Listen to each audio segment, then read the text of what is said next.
sodas over here. Are you ready? Yep, we're in. All right. So we'll call the investment committee to order. And speaking of first things, how about introductions? Great. Let's start with myself. Most of us know each other, but just there's a few people that don't. So Mark Vincent, CFO and chair of the committee. Freddie Sarno, Vice President Morgan Stanley, Las Vegas native. I've worked with the staff here very closely just to get up to this point, build the infrastructure. Thrilled to be here, excited to develop what we started. And at the end, your deferred compensation plan will be better off for it, I guarantee it. Excellent. I'm Kelly Learman. I am the HR manager for risk management and employee benefits. John Verdilla from the City Attorney's Office. Dave Thompson from the City Marshals. Julie Shelton, Vice President of LBCEA. Edward O'Neill with Purchasing and Contract. Beverly Bridges, city clerk. Eric Fredenberg, City Jail. And the outside. Let him out of jail. Vanetta Alfiard, city finance. Dan Morgado, Benefits Administrator for the city on the day-to-day contact with ICMA, Mass Mutual, and Nationwide. Great. And Dan and Kelly and Freddie are here as just support and assistance to us. So of course, Freddie, Morgan Stanley's our consultant, and Beverly's recording the meeting. So the rest of us, we're the committee. Rusty couldn't make it today. I think all of you saw his email. We'll talk through some of those issues in the email when we get to that part of the agenda. So. And Dan Jones. Unable to be here. Yeah, Dan's out on medical issues for the next 3 weeks. Is it? When is he supposed to have his surgery? Today. Should be going on. Somebody Might tell me finish. when it's done? Should be That done. he's still alive and not Yes. quadriplegic or something? That's good to think about. We have to forget, you're recording all this, so I have to be careful. Some of you know my sense of humor. It's going to get me fired. All right, so the first order of business, that was number one. Number two is our fiduciary planning process, and one of the things that we thought important is if we're going to act as an investment committee for the deferred comp program, we probably need to understand, what is the role and obligations and responsibility of the investment committee. So one of the first things we asked our consultant to tee up for us is a little bit of fiduciary training. We might from time to time revisit that or use it when we have new people coming onto the board as time goes on. I will tell you that something just about every investment committee revisits on some cyclical basis, whether it's annually or some cycle. And so with that, I guess I'll turn it over to Mr. Sharma. Thank you, Mark. Again, very happy to be here and to kind of, as Mark said, kind of build the infrastructure of what... I'm sorry, Freddie, just so everyone knows, this is a working meeting, so feel free to eat. Don't, unless you're not hungry. So anyway, what I do is... And it'll all end up on the recording. Okay.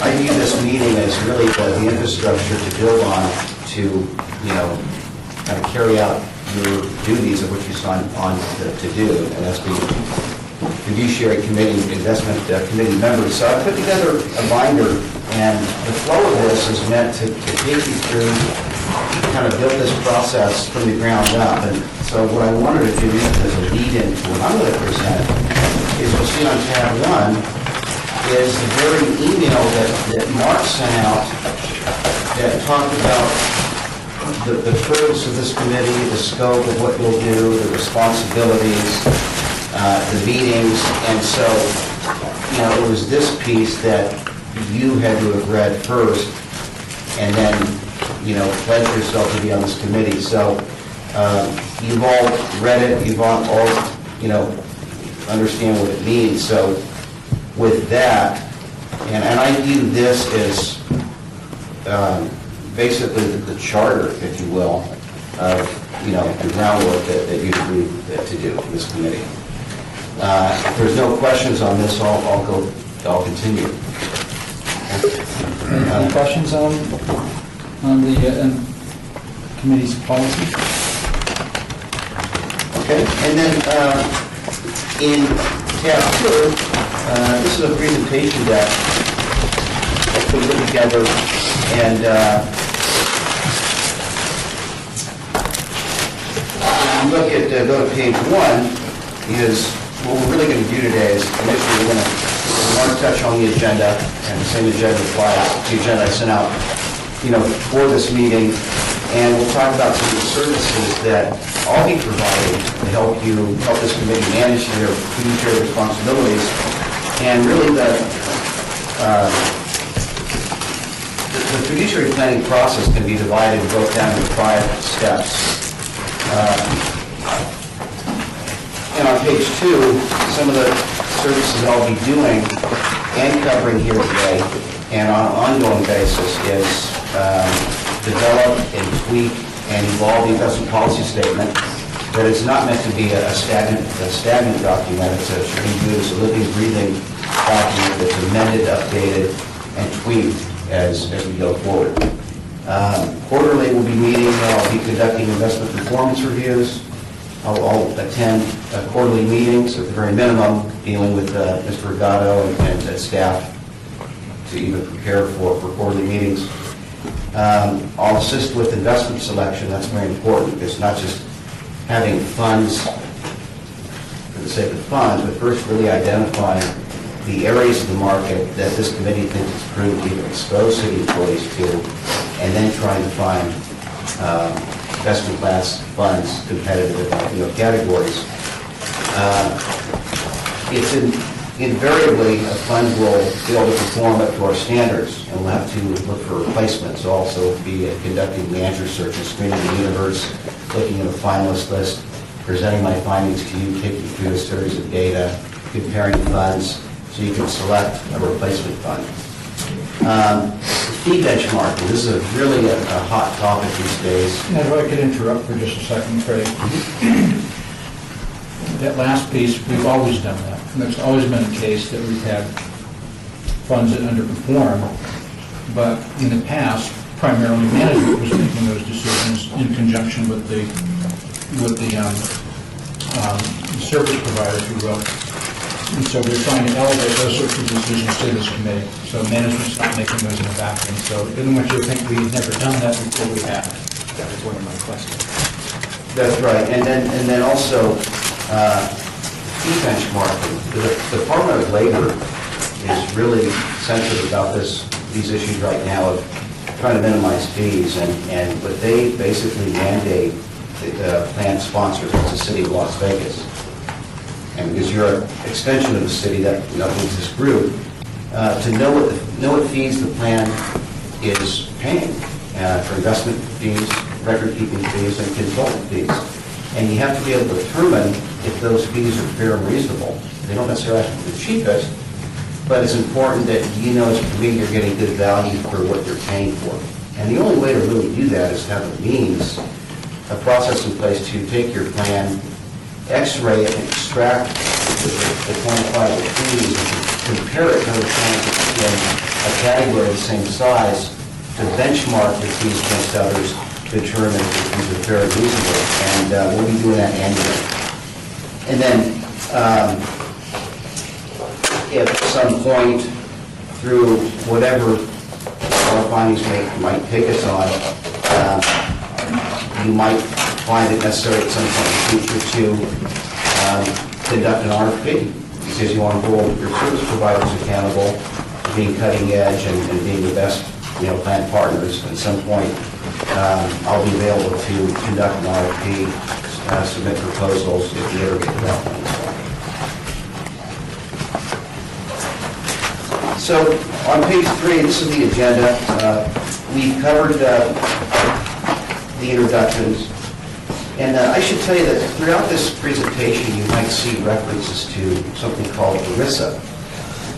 And that's the Employee Security Income Act that was enacted in 1974. It's really the first legislation that was passed to, provide governance to, for the benefit of plan participants so they could retire better.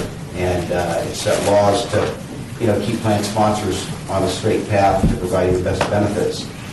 And although government plans aren't technically subject to ERISA, because ERISA is really more guidance for corporate 401k plans, there's a growing trend in the government sector to want to aspire to ERISA standards, and that is kind of the genesis of why you're here today, to try to raise the bar, tighten up processes, prudent processes of complete plan oversight. And everything we do here is for the benefit of the city employees. So many states, including Nevada, have actually adopted ERISA-like standards, even though ERISA technically doesn't apply. So anyway, we're going to be going over an annual fiduciary planning process, and that's every year.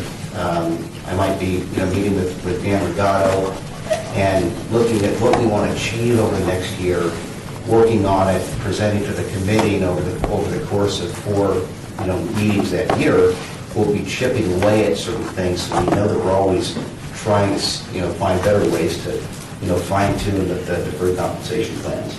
We're going to talk about what your rules are, what your roles are as fiduciaries. Okay, you have obligations, you have responsibilities.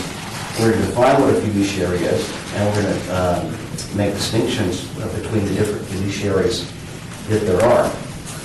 We're going to discuss what a typical committee meeting might include when we meet every quarter. It's not just reviewing funds, but there'll be other agenda items that talk about updates on things about our annual fiduciary planning process, fiduciary checklist. We're going to talk about the investment monitoring process. Is it defined? So we're reviewing investments. Just look at the returns. What are our benchmarks? What do we compare the returns to? Is the process prudent? Are we operating under a governing document such as the investment policy statement that spell out the criteria of how you select funds, what the comparative universes are for relative returns, what processes are in place for replacing the manager. And then, as I said, staying on track with the fiduciary checklist, and then Q&A at the end. But as Mark said, it's a working hunch, but what I wanted to say is, if anybody has any questions, you don't have to put them on at the end. Please ask them, and I'd be happy to address them. If I don't know the answer, I'll get the answer to that. So we blocked 2 hours. We're surely going to cover the basics.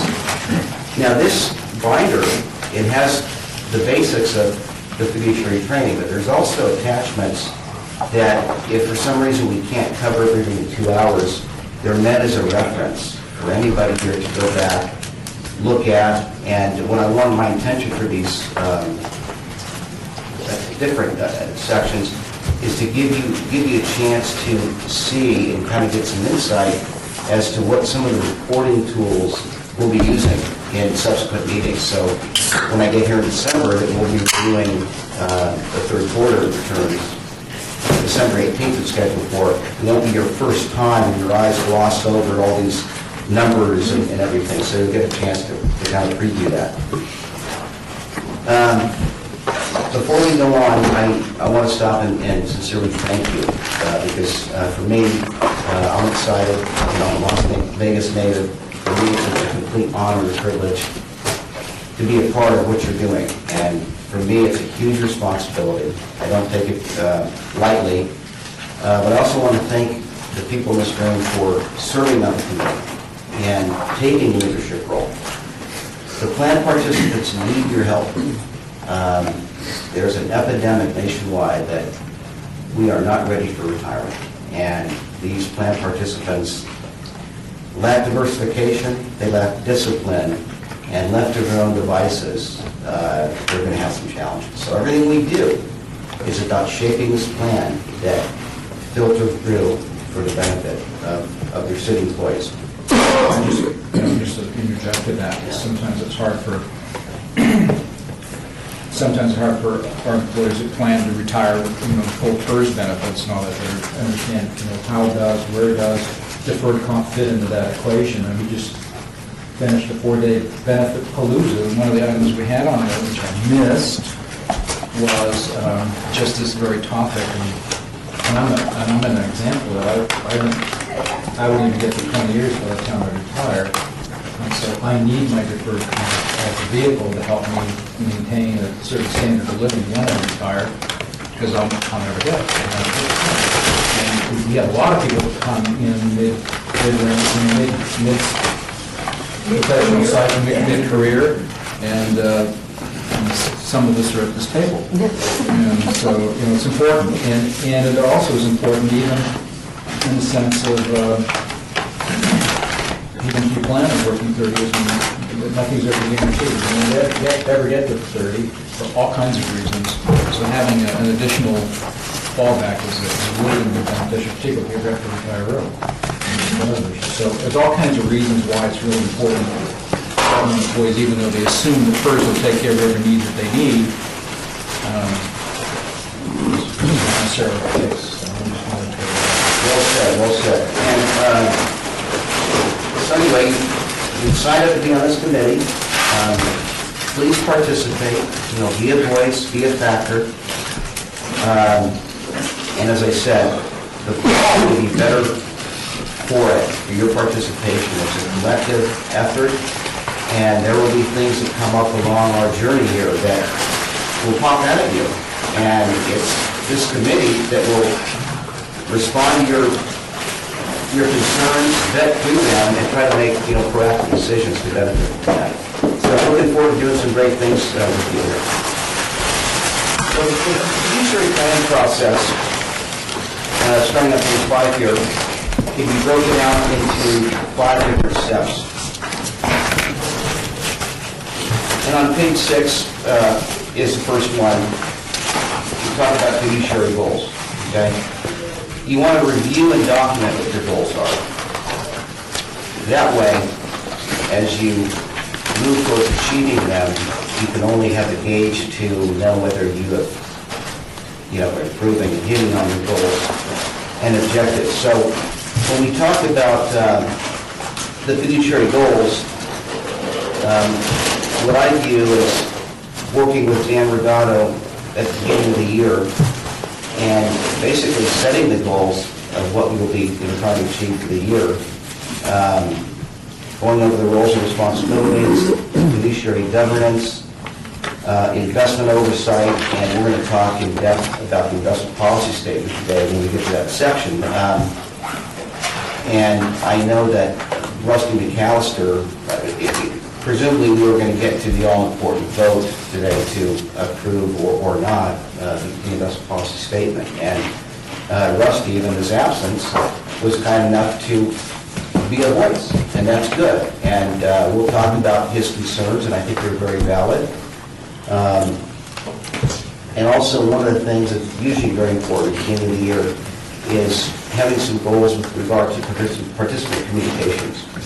And through that, we leverage our 3 service providers at Mass Mutual, ICMA, and Nationwide, because they're the ones that collaborate and we set communication strategies for the year, communicating, slicing and dicing the plan data, target mailings to participants that may be non-diversified, bringing attention to on-site meetings, delivering educational investment type concepts so that they become more knowledgeable. Fee and service reviews. It's imperative in a competitive world that you try to minimize unnecessary costs.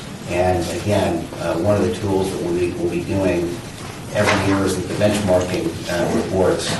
Because at the end of the day, you'd like to know that your plan has competitive fees in terms of investment management, record keeping, and your consulting fees. And when you can, sometimes, make it competitive situations, you'd be surprised at some of the good outcomes of that. Regulatory updates. I'll be working closely with the 3 service providers and the representatives that will attend our quarterly meetings. Robert Terneri of Mass Mutual, we've got Sean Baker of ICMA, and Julie Miramontes at Nationwide. Dan and Mark are very familiar with these people. They have a good history, and I certainly look forward to working with them to deliver the regulatory updates. And then anytime there's new tools or resources available on the Morgan Stanley consulting platform, or anything that the service providers can bring to the table, it's a collaborative effort. And I always say that the plan benefits mostly from kind of a three-headed monster approach of the plan sponsor, and that's this committee. And although Dan Rugado is not technically on this committee, he is a central figure in communicating with the service providers. So you got the city, the service providers, and me as a consultant. Bless you. So the second step is understanding your role as a fiduciary. We're going to talk about who fiduciary is, what your duties are, the consequences if we would breach our fiduciary responsibility. We talk about 9 steps that you can do to manage the risks. And I would say that if you do these well, you'll never have to worry, okay? And so who is a fiduciary? On page 9, applicable law, and again, since this is not technically applicable to ERISA, Nevada as a state is one of the states that have adopted fiduciary guidelines. So applicable state laws is a person that's a fiduciary with respect to the plan that he or she, 1, exercises any discretionary authority or discretionary control respecting management of such plan or exercise any authority or control respecting management or disposition of its assets. 2, renders investment advice for a fee, that would be me and Morgan Stanley, or other compensation, direct or indirect, with respect to any monies or the property of such plan, or has any authority of such plan, or has any authority or responsibility to do so. Or 3, any discretionary authority or discretionary responsibility in the administration of such a plan. That would be the city, and this committee is an extension of the city. Where do our plans administrators fall around those fiduciary? Well, I'll tell you, the service providers would tell you that they are not fiduciaries, and that is because they are not acting with discretion. They're there to, manage the plan, administer the plan. That doesn't mean to say they would not be culpable and responsible if they were to keep, make record-keeping errors that, presumably would create losses that they would have to, pay whole. And that's what fidelity bonds are for and insurance is for. Okay? But the types of fiduciaries. Well, the reason why I asked that question is if that's true, but they don't really provide investment advice for a fee, although they obviously provide services, advisory services, if you will. But if they don't see them, and I don't know, Dan, how you feel about this, but if they don't see themselves as a fiduciary, they're not necessarily acting as a fiduciary, and so who is? Yeah. That's why this committee, I'm just making a point, that's why this committee is important, because we might argue that the plan sponsors have some level of responsibility that's not going to be at this level. That's the point. Right. Well, that's my question. In a country that families are suing another high school for winning by too big of a margin, what is my, and it's true, Yeah. what is my risk being in this room if an employee is in deferred comp for 12 years, he put in 22 grand and he gets out 25 grand and he's upset that we didn't invest correctly? What's my risk? That's a very good question. And I think that as we go through this presentation, the answers will start to kind of distill their way out of that. But, I would tell you that the ultimate defense against exposure is doing the right thing. And Okay, that was an odd answer. That means there is risk. And I say that, Freddie, because, along the same lines, although I have a different role here, it is kind of scary going in.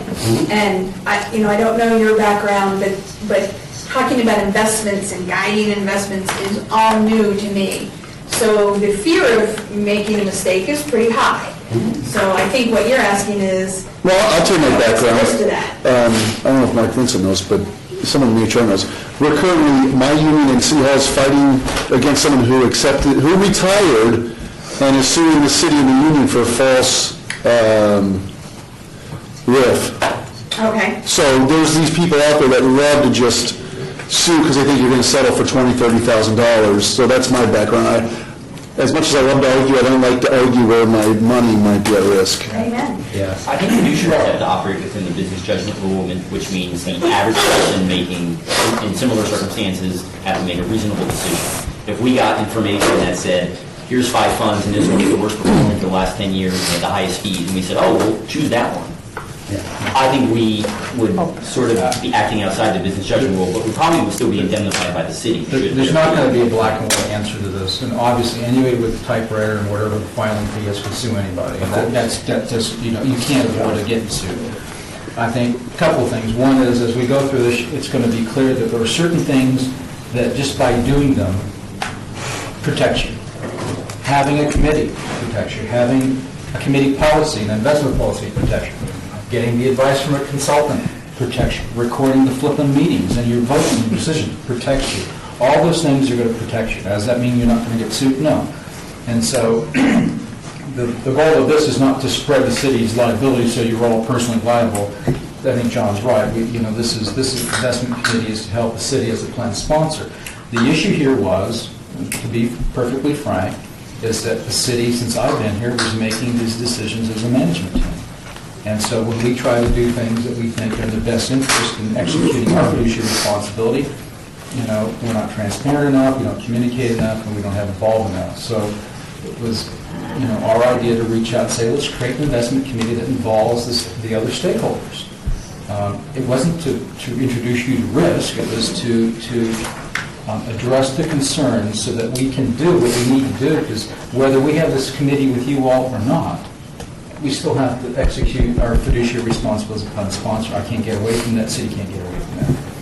And similar being like on the planning commission, they often get sued when they sue the city, they sue the planning commission, they sue all the members individually. You don't have any money, you can't make up somebody's loss, they're going after the city. And so, that's the reality. So, but you need to hear the rest of the story, and it will make you feel better, but there's no black and white answer. But certainly you can get sued.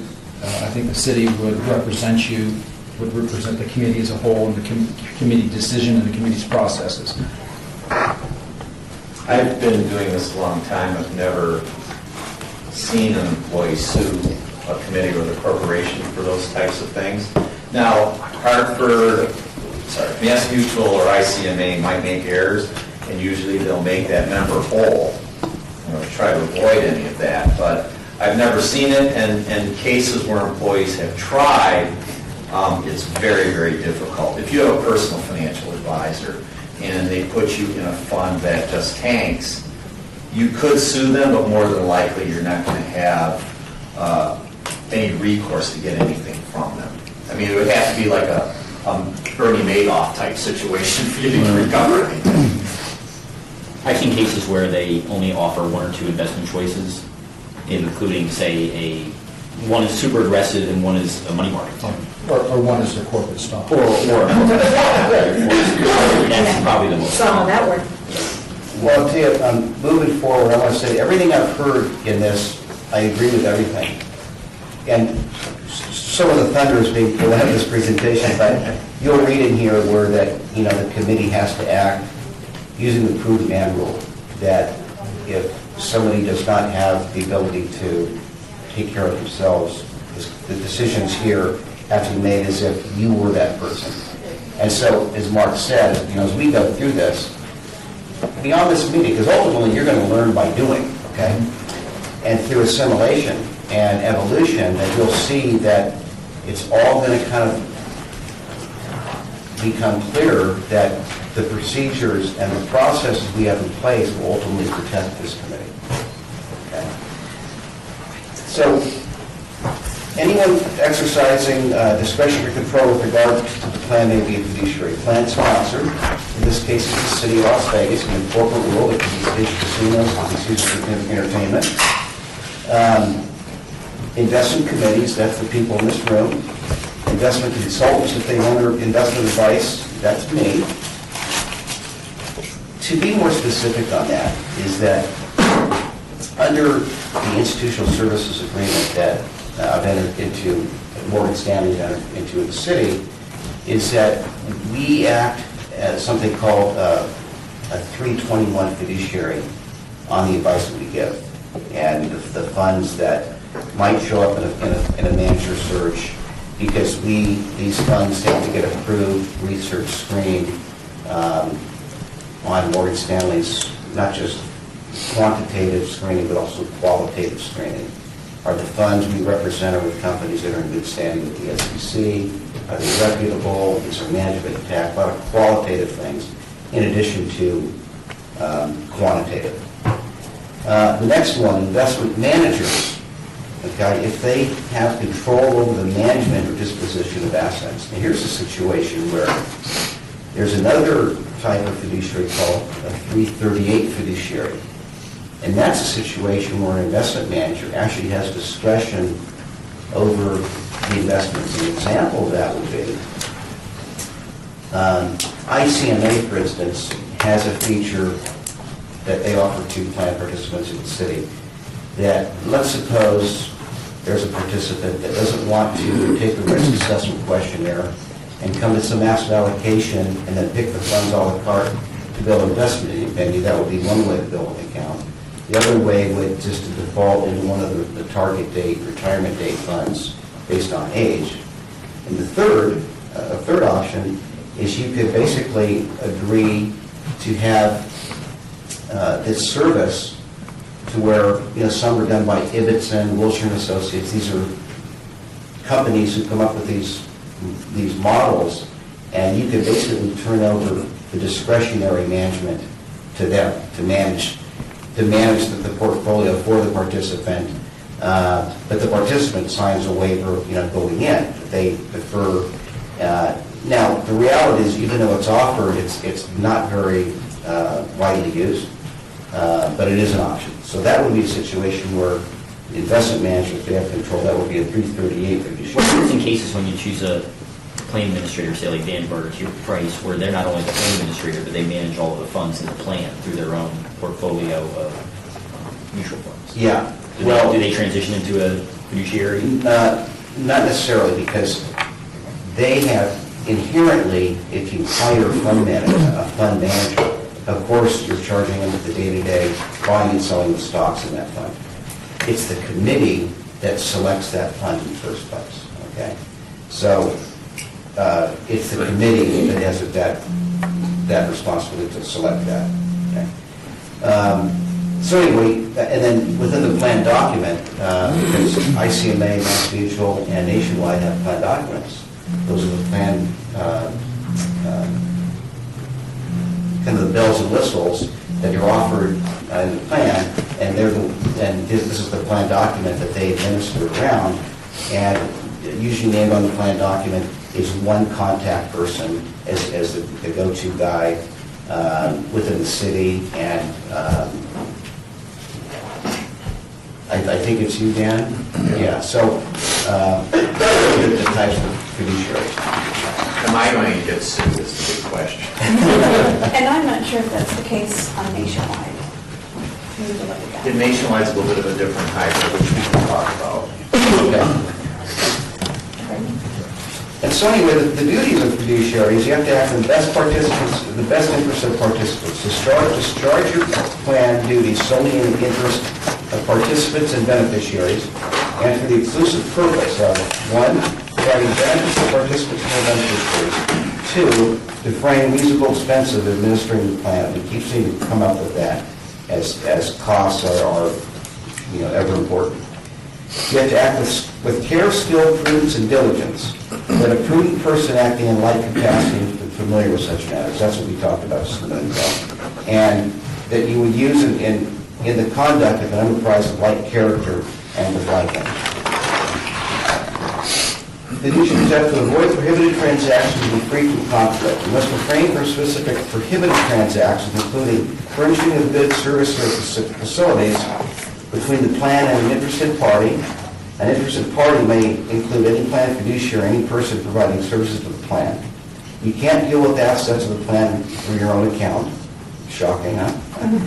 See, a lot of this is common sense, but at least this is it spells it out. Yet, or receive compensation from any party dealing with the plan in a transaction involving plan assets. You have to diversify the investment options, seeking to minimize the risk of large losses. The only exception is under the circumstance if it is clearly prudent not to do so. Let me touch on this for a second. Of course, you want to offer a diversified venue for participants to build a fundamentally sound, investment portfolio to try to get the trade-off of risk and return. But suppose, and actually Rusty was somewhat prophetic because one of the concerns, and we'll get that when we talk about the investment policy statement, is that he's concerned that, maybe there's too many investments. And so, and I tend to agree, and that presents some opportunities to evolve the plan and maybe streamline it. But let's suppose a plan participant comes to any one of you and says, hey, I hear you're on the committee. Well, why don't we have a fund that exposes you to 150% reverse of the S&P, basically a fund that would short the S&P 500. So you're betting on the market going down. Okay, that's interesting. But would it be prudent to add another fund like that for the sake of adding one more element of diversification? I don't believe it would. Because in a retirement plan, you have to stick to the basics. The basics to get people from point A to point B. Because once it gets too complicated, less is more, and it becomes counterproductive. So that would be a situation. And then there you can get into philosophical debates, in let's say 2000, before the internet bubble burst, if anybody can remember that terrible market crash. Then the vote thing was to have a technology fund in a retirement plan. The problem was, people, investors were so, caught up in the euphoria of this narcotic that was technology that was going to change the world. They would put 100% of their retirement plan into this one fund, only to have it collapse. So, do you put a loaded gun into somebody that doesn't know how to shoot? Whereas, let's say an S&P 500 fund or a large cap growth fund, where they're allocating the fund between the 10 economic sectors that make up the S&P 500, technology is surely going to be represented throughout those funds anyway. So is it prudent to put in just a technology? Philosophical question. But that's a situation where it may not be prudent to keep adding more and more diversification. It may be prudent to have less diversification in some cases. And then the burden of proof as to whether it's clearly prudent is on you, the fiduciary. And through vetting these issues and talking about them and documenting, what went into, substantiating the decisions that we made, stored in a fiduciary audit file that we'll set up. That, the burden of proof that, is somebody going to sue you? Well, anybody could sue anybody, but, have you done the right things to defend yourself? We're going to do the right things to defend ourselves.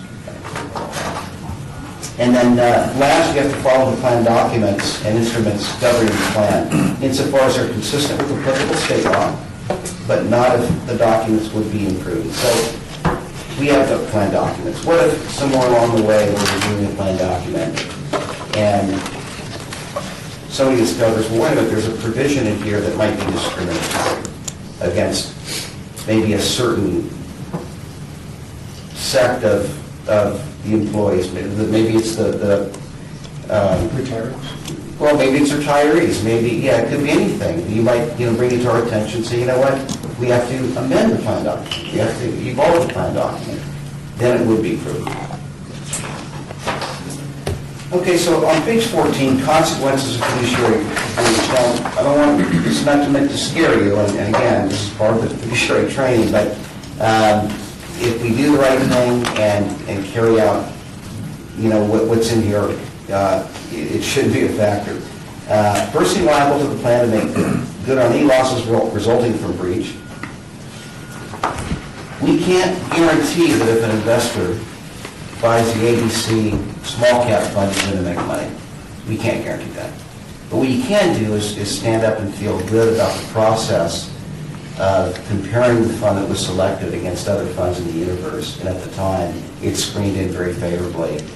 And that's what the quarterly review process is about, monitoring investments to making sure the investments are performing. And when something doesn't perform, you look to replace it. Okay? I'm not sure I understand the phrase fiduciary breach. I mean, I came from retail. We had one of the biggest data breaches where, people's individual credit card information was taken. But I'm not sure I understand what a fiduciary breach is. Is it a purposeful misconduct, or is it, I don't know what it is. Well, I think an example would be if you have, investment policy statement guidelines, and you put a fund in a lineup that ranked very poor.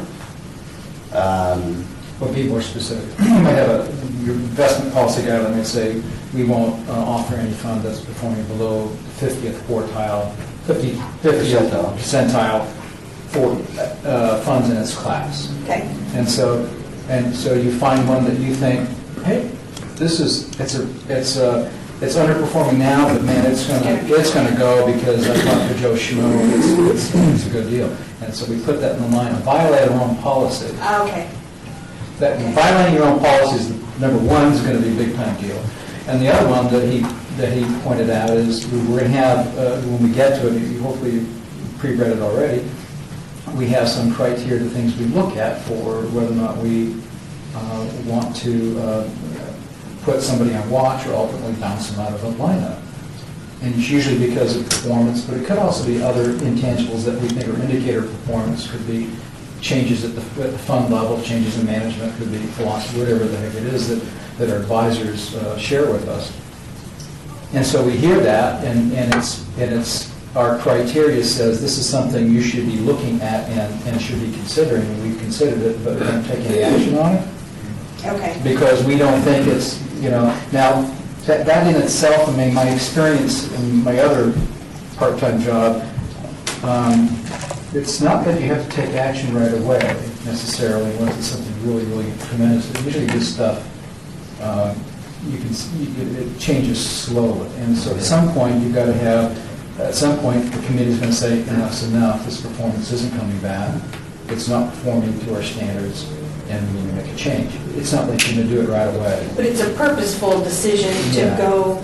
Sometimes it can be omission, and that something's not performing, you don't even look at it. And I've shared with you guys before, we've had situations before, 6, 7 years ago, where we weren't aware of something that we probably should have been aware of.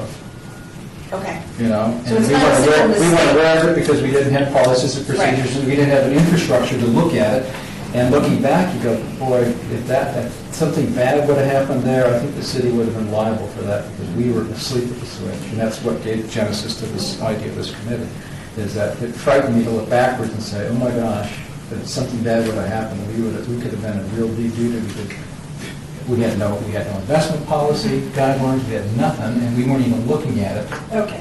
So Just because you don't have those things don't mean you're not a fiduciary. Right, That's so the problem. breach is something that you knew or should have known about and sort of went against. Not a simple mistake where the fund met all the criteria, but it just didn't do as well as you had hoped.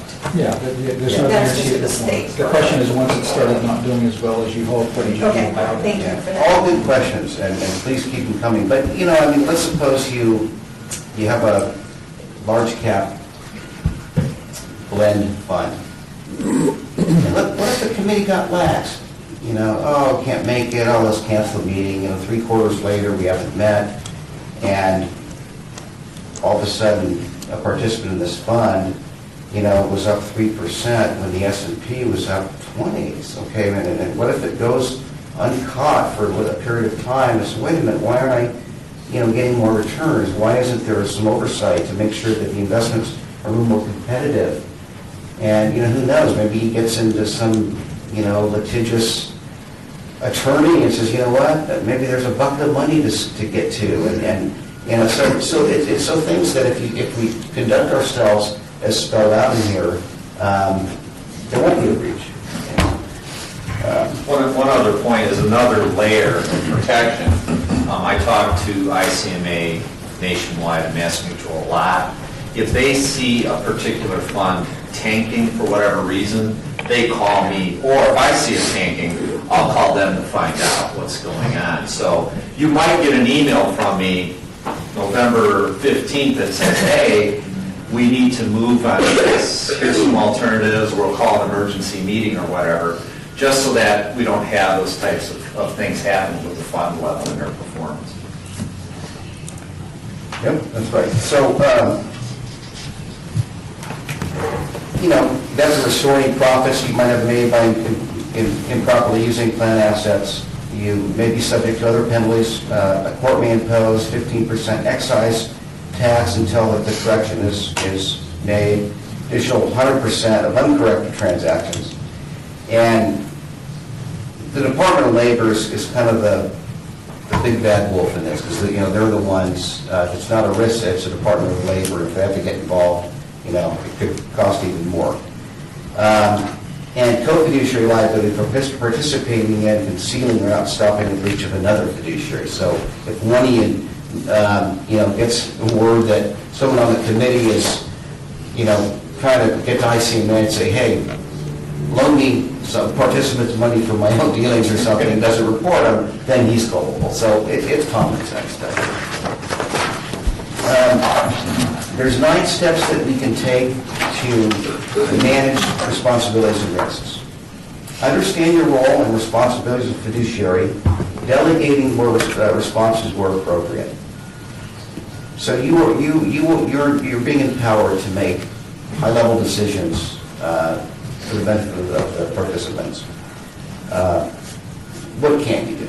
You don't have the ability to take money from participants' accounts into their retirement account, invite a platform of almost an unlimited number of fund selections, produce the records, okay, organize loans if somebody's going to take a loan, handle distribution. So what do? You discharge that responsibility to a service provider. Okay, that's ICMA, that's Mass Mutual, that's Nationwide. They cover that for you.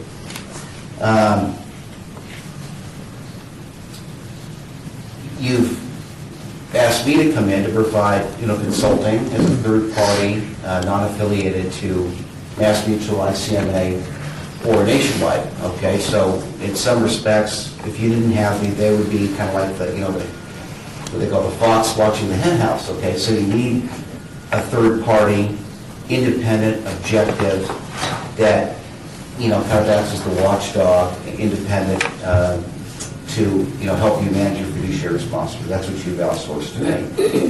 You need to establish a formal fiduciary governance process. There's a section here that talks about the governance process. This is very important.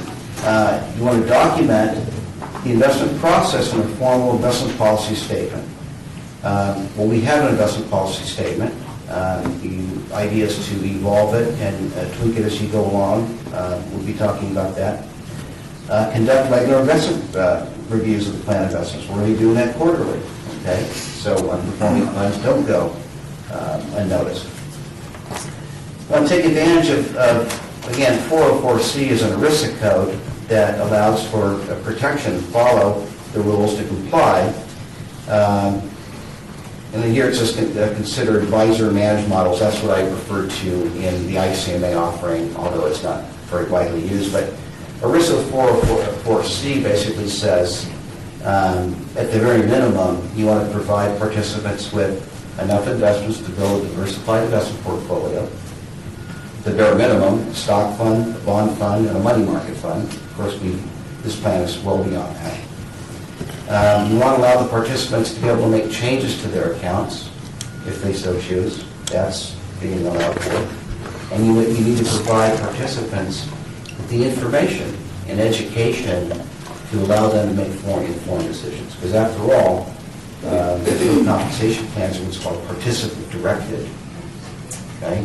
It's incumbent upon each participant to select their own investments. And with the help of ICMA, MassMutual, and Nationwide, and through our collective efforts for communication education strategies, you are complying with this ERISA 404C. You want to maintain written records of plan documents and procedures, delegating responsibilities where appropriate.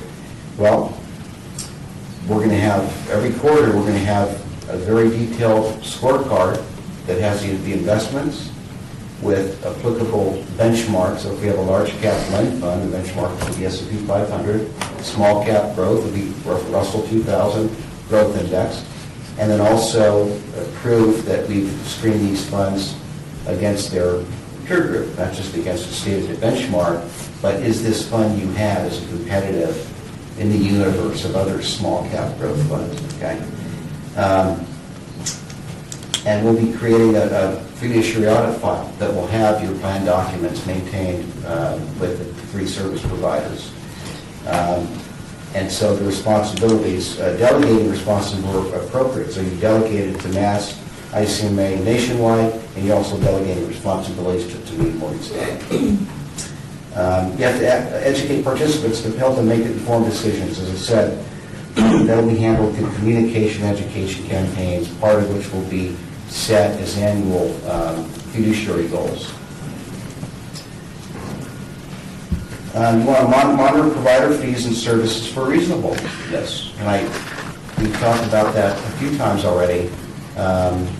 Every year we will ask 3 service providers to give us fee disclosure reports and we'll quantify what the investment management fees are and the record keeping fees. So if you look at all the funds with MassMutual or ICMA or Nationwide, each of those funds has an expense ratio. That's what it costs to manage that fund. And part of that expense ratio is retained by the funds themselves, okay? And the part of that expense ratio then is reimbursed back to the record keeper to satisfy their profitability requirements. Okay? Now, in my case with the city under the current contract that is retained Morgan Stanley, the city is paying it out of available source of money that I'm not paying paying it out of the fringe benefit pool, so it's the fringe benefit rate that we're spreading on labor is paying for this because we don't have any arrangement to do otherwise at this point. So the city's paying for Morgan Stanley's fee out of the fringe benefit pool and allocating that to all the labor costs throughout the city. In many funds, particularly of this size, a fee for what's called applicable plan-related services could be to pay for counsel if you were to get audited. It also can pay, I'm sorry, I don't even go there. But it can also be paid for a consultant. And so in that case, the expense ratio, you've got these mouths to feed.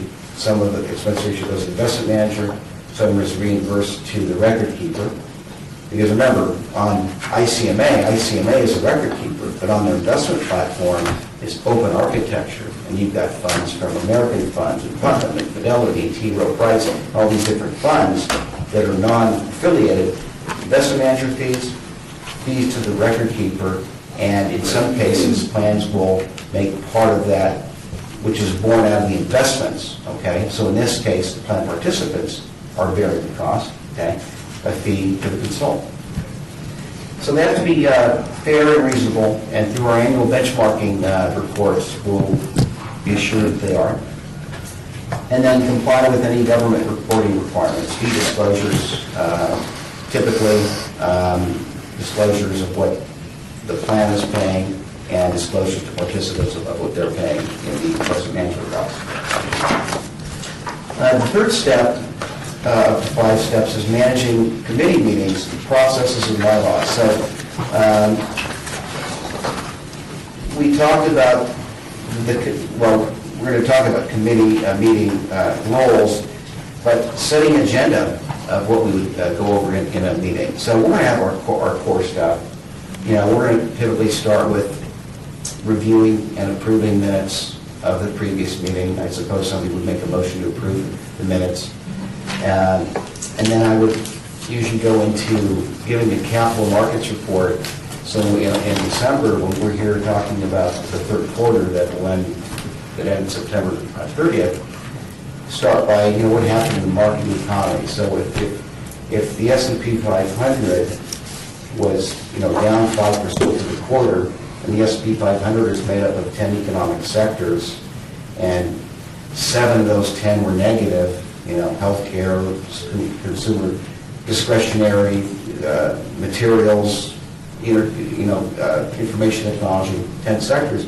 If that's the case, then we have to expect that our S&P 500 fund is probably negative return, okay? A lot of the funds, because the market was down.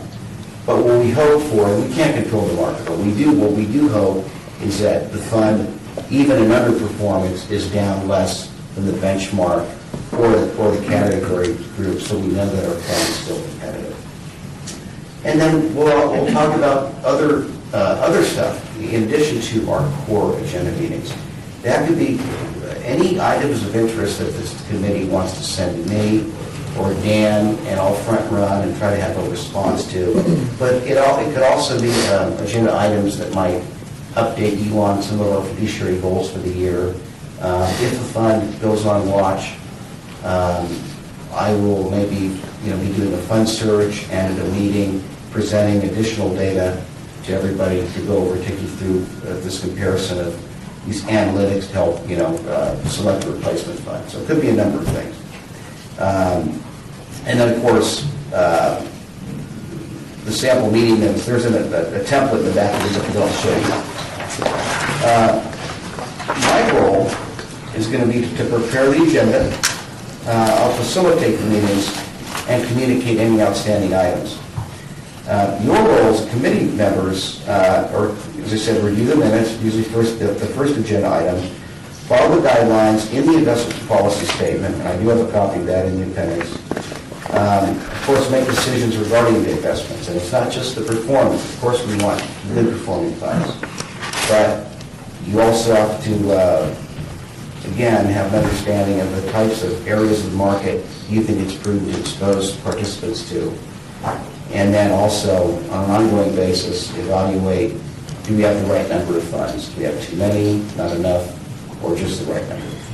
Just to go back to preparing the agenda, I view it as this is the committee's agenda.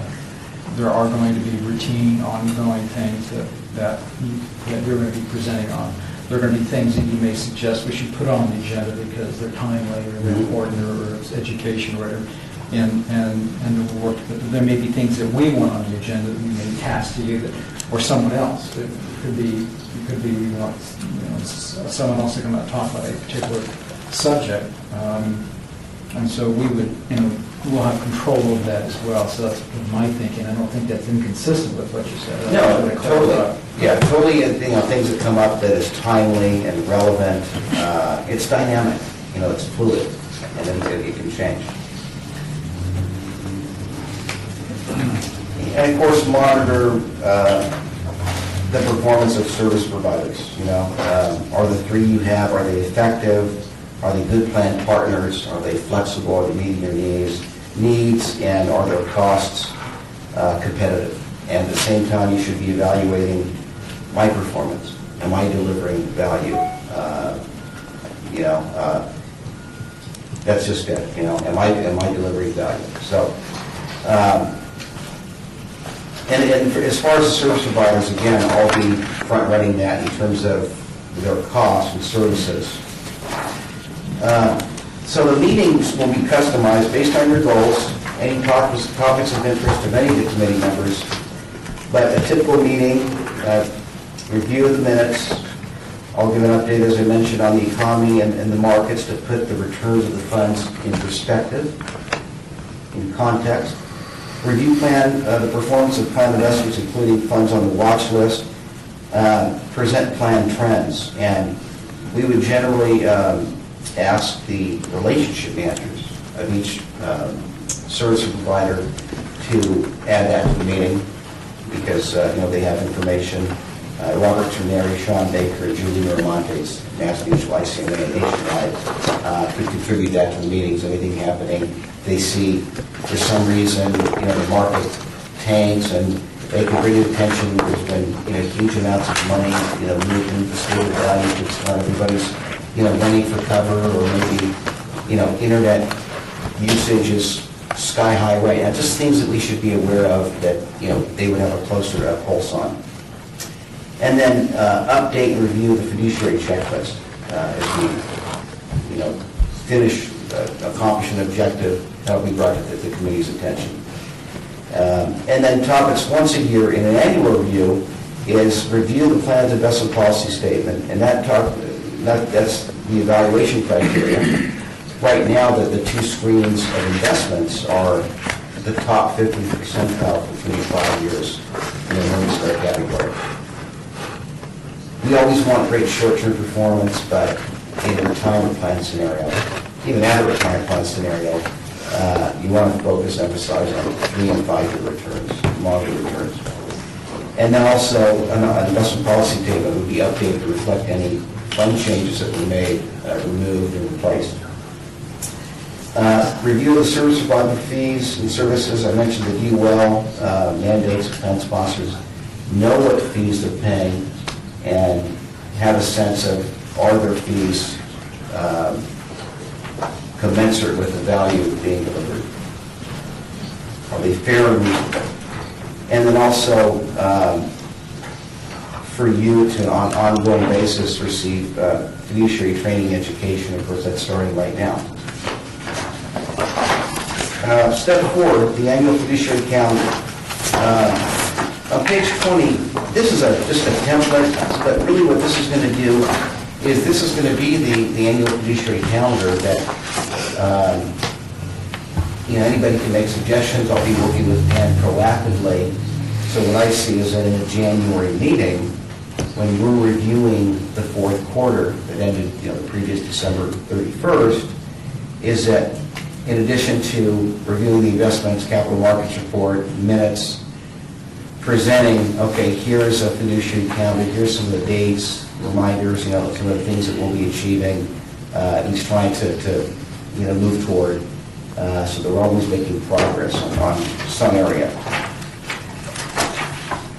And there's a more detailed one in the attachment. And then on page 21, the all-important investment monitoring and oversight process. This is governed by our investment policy statement. You want to start with investment fund design and selection before you even talk about evaluating a fund.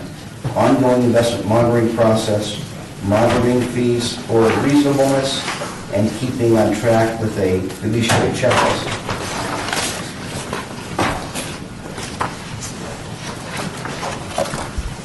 What is investment policy and why is it important? Well, the IPS outlines the process that plan sponsors intend to use in selecting and monitoring investments within the retirement plan. It outlines the issues and criteria used in creating a prudent investment philosophy. It serves as a benchmark for a plan sponsor in overseeing the investment policy on an ongoing basis. It provides objective criteria for removing the fund, which takes the emotion out of the decision, makes it truly objective. By continually comparing the plan to the original goals and assumptions laid out within the IPS, the plan sponsor, that's you, can be assured that the goals of the plan are fulfilled. Elements of the investment policy statement on page 23 will include statement of purpose and rules for amending, roles, responsibilities, and procedures, plan investment philosophy, guidelines for selecting and monitoring investment options, selecting and monitoring performance of service providers, coordinate with plan documents. Page 24 is intended to show that invariably a fund will fail to perform to the investment policy statement guidelines, and it will have to be placed on watch. and after so long, the committee decides it needs to be replaced, what process goes into that replacement? So the concept is you screen a universe of funds, it passes through quantitative screens, it passes through qualitative screens, and then we work with a short list of finalists. And by the time I come in here with something to present, the first three steps will have taken place behind the curtain, so to speak, and I'll be coming to you with a set of maybe 3 or 4 finalists. And it's a very detailed presentation. It's a series of pictures and numbers that tells a story about comparing 3 or 4 funds against themselves, against a benchmark, and against funds in their category.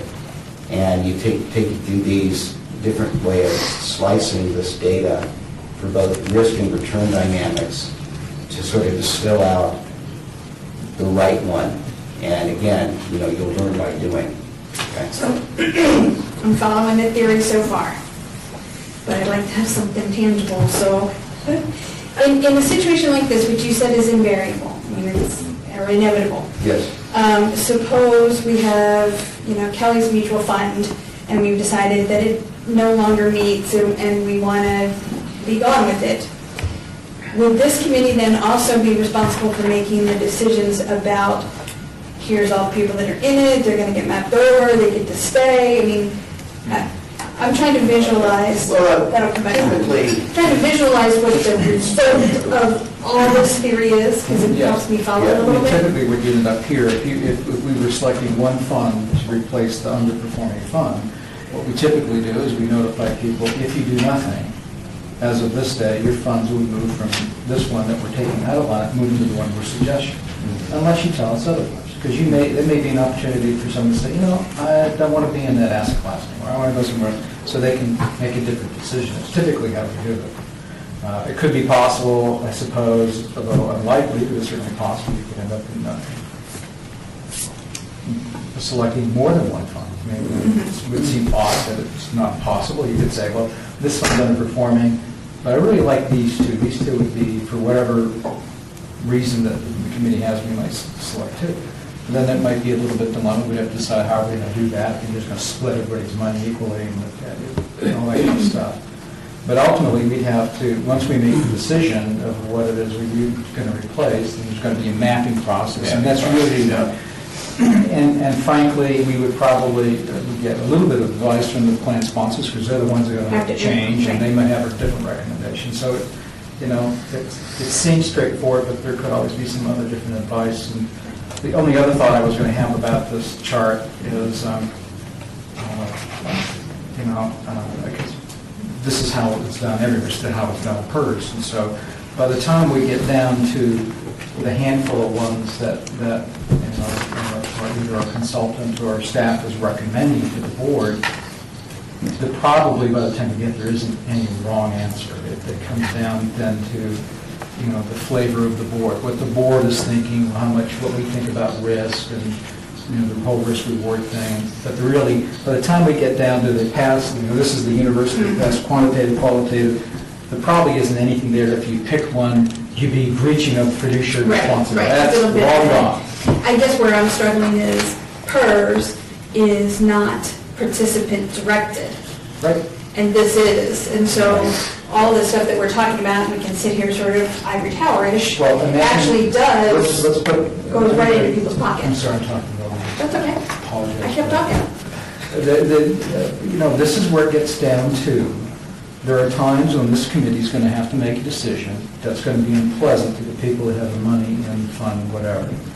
And for whatever emotional or other reason, they're not going to want their cheese moved. I've been with this fund forever, it performed really well before, and I want to stay with it. Well, I'm sorry, it's coming out of the lineup, and you don't have a choice. And to Mark's point, And so if we, as a committee, decide that, let's forget that policy because we don't want to have all the negative press, then I think you're incurring fiduciary responsibility because you know better, you've been advised better, you're not meeting your standards, your own policy standards. it's time to make a decision, and you don't make a decision because you don't want to hurt somebody's feelings, well, you're inviting yourself a lot of trouble. Yeah, but that policy's not going to protect you from the law if the policy's written incorrectly. I'm just, Eric, my only statement is, that what I'm saying is, we can go back, you can go back and say, well, we don't have any fiduciary responsibility, we should let the plan sponsors do whatever they want. Well, that's not an option. It just isn't an option. And there are going to be a time, because we've done it, we've done it in the past. I can't remember, Dan, if you look, but I know that it's, We probably move at least one fund a year because of performance. And typically, ICMA or Mass Mutual or Nationwide will send out a letter that says, hey, this plan is not meeting our criteria. We're mapping you over to here. If you'd like to do something else, let us know. And I've never had a call about it. And that's a required disclosure. Yeah. But the difference here is that in the past, we've relied a lot on the plan sponsor to make those decisions. And now we're saying, this committee is going to make, we may still have the sponsor do that for You mean the us. service provider? You said the plan sponsor, you mean the service provider? Service provider, yeah. Okay. I'm sorry. In the past, the service provider, the administrator would make that recommendation and probably nod her head and say, okay, and they go take care of it. Well, I still want them to take care of it. I still want them to administer that. But I don't want the decision to be theirs alone, because they'll tell you they don't have the fiduciary responsibility. And so we need to take that role for them. But they're going to give us advice. We're not going to do this. They're going to come in. We're going to say, hey, this fund's not performing. They're going to sit there and say, well, why it is or why it isn't. And they may have a reason why they suggest we wait another quarter. Yeah. Happens all the time. They may say, well, I think if you wait a little bit, it might perform differently. We might agree that that's okay. We'll wait another quarter before we take action. We'll just keep them on watch. Happens all the time. And so. This just brought me to the jolt of all this theory. Really, you guys will end up reaching into people's pockets to We're the not extent taking money away that, from of course them, not, making but them move moving it and into the giving other them options to do pocket something or different. telling them we have a better pocket. And it's happened since I've been here all the time. It's just not all the funds. Right. So it's nothing new. Again, it's nothing new, and it's something that I think makes sense. And if you thought about it, would you want to, if you weren't watching your deferred comp and you had a fund that was underperforming, you wouldn't want someone to tap you and show, hey, this fund's not performing. Here's a fund in the same asset class that's doing much, much better, 3 and 5 year turn. We're going to move your money there, and if you don't want to, you have these other choices. You have all these other choices. Right. You should do something different. But well, I wouldn't want someone to be knocking on my shoulder if something wasn't right, and I had money in there and I wasn't paying attention. I kind of like that concept, but just thinking as a participant or maybe a beneficiary, personally, I'm wondering if I would want a heads up, and I don't know if that's our responsibility either, is that this fund is on a watch list. And the I'd like to committee, talk about that. I think that's a very good point. One of the things I think that we have a responsibility for is we can't rely just on the plan administrators to do the communications. I think that we should be communicating. And so, yeah, I think if we have a fund that we're watching, why wouldn't we, as a committee, send a notice out, say, hey, just let me know, we're watching this fund, we're working with our consultant and the administrator, and we may take action later, we'll give you advice. I think that would be a good thing just to do. because even if you told me that it was on a watch list, I may start watching it myself.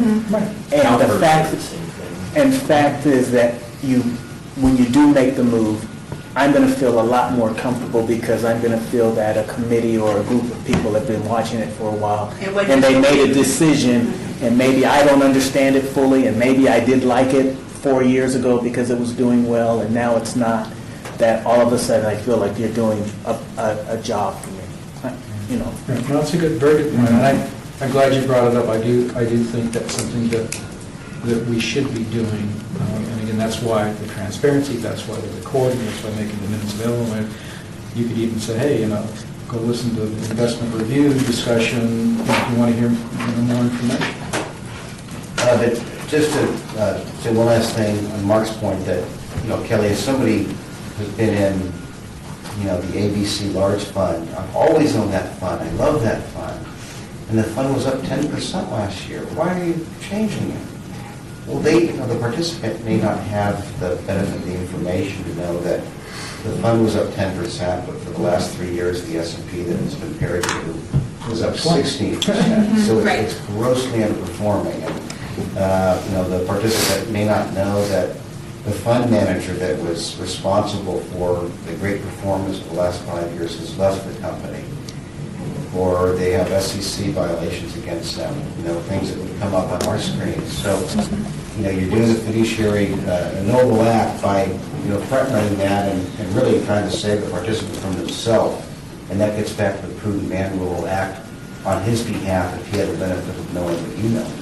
Which would go with what Ed is saying, that would be in that communication. Yeah. That we might be doing. Yeah. Now, one thing that I will say, and that's a very clever idea, and, most plans that I've worked with, the communication is sent out by the record keeper.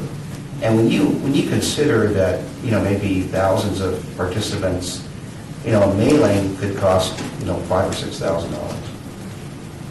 And so, I don't know if, who would be incurring that extra cost to mail out a notice, not just notifying them that, a typical verbiage would say, dear City of Las Vegas employee, the investment committee of the City of Las Vegas Deferred Compensation Plans would like to inform you that any assets you may have in the ABC Large Growth Fund, for reasons of underperformance, whatever the reason is, the committee has made the decision to transfer your funds, and it'll have a box with an arrow into the new fund based on better performance, better reasons, and that would cover, your responsibility of sending the notification. And as Dan said, he's never had any, backlash from a participant saying, why did you move that? And it's, from my experience, it's always been just basic course of doing business. But if you can actually execute on an additional mailing to give somebody a heads up, now a fund could possibly be on watch for 3 quarters, maybe 4 quarters, taken off watch. Now you send yet another, notice to say, the first notice was it's on watch. Second notice, not to say that it was replaced, but taken off watch. So again, there's no limit what you could do, but is it manageable? Can you do it and execute it on a high level with precision? It's well-meaning, but when it comes down to execution, I don't know, how practical it is, considering you've got 3 service providers and all 81 funds. So I just want to caution you. And being, I guess, sorry, Eric, I guess maybe, Dan, give it some thought. Because, there can be all kinds of things. Obviously, the providers have the mailing addresses.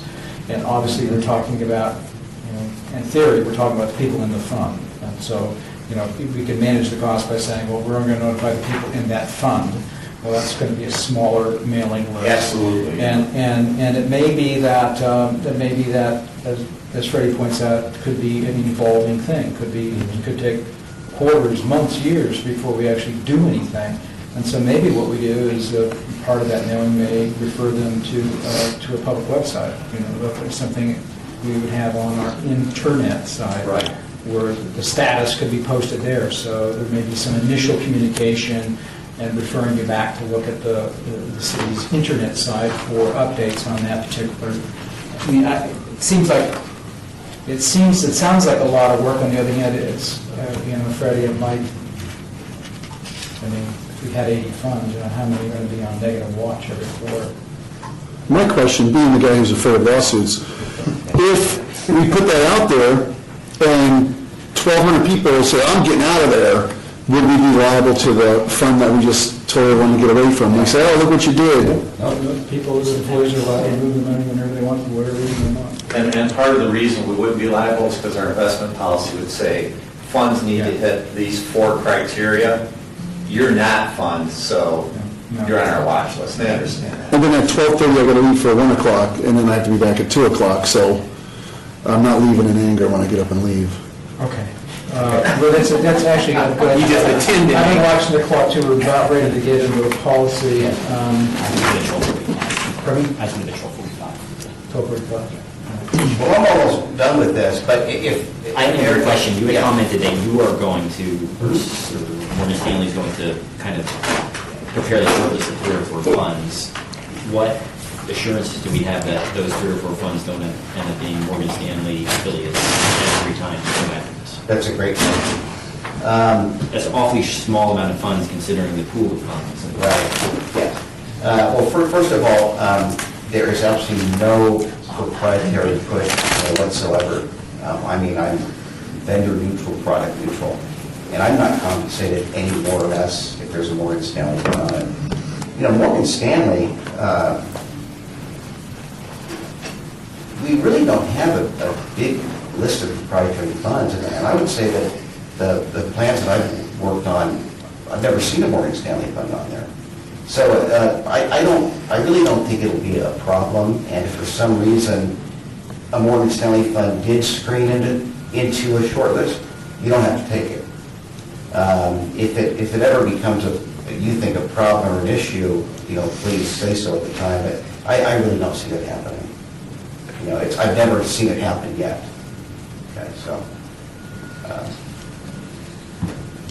It'd be bad if we short list with one Morgan Stanley fund. I think that was part of the gentleman's email, this is comment, was what Right. responsibilities do you have to us to provide kind of independent? Well, and he's Complete. and we're going to judge that. And so, if every time, we see a high number of Morgan Stanley firms popping up on the short list, then we'll probably have a conversation and figure out what's going on. It's He's happening. probably getting paid well enough from the city, he doesn't need to sneak one in. Well, again, and if I was listening, I would say, of course, I don't get compensated anything more. However, I am highly invested in this particular fund, and therefore I think, or my boss is highly invested, and he wants us to start pushing this particular product. Yeah.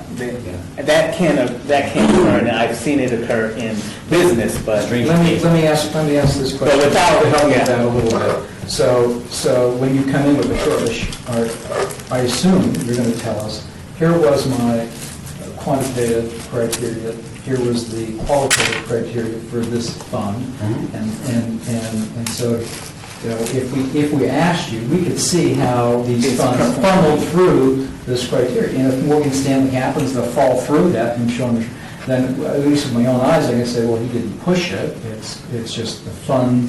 If it's The performing. attributes of the fund got through the filter. It's and screened got in. to here. Yeah. And so,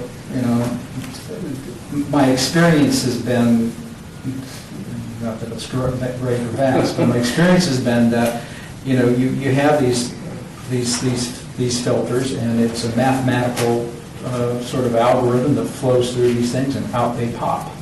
And so, I would like to, but I do know that some of the criteria may change depending on what kind of fund you're looking at maybe, and so we would be legit and say, what were those? And how many funds did you start with, and how many funds went through? And we'll always get statistics for your short list. Section 6 of this binder kind of gets it, Freddie, that gets into your quantitative analysis. Yeah, I'll show that. Yeah, We'll get that's what he's referring to, and he's going to go through these numbers. I understand and Mark understands it.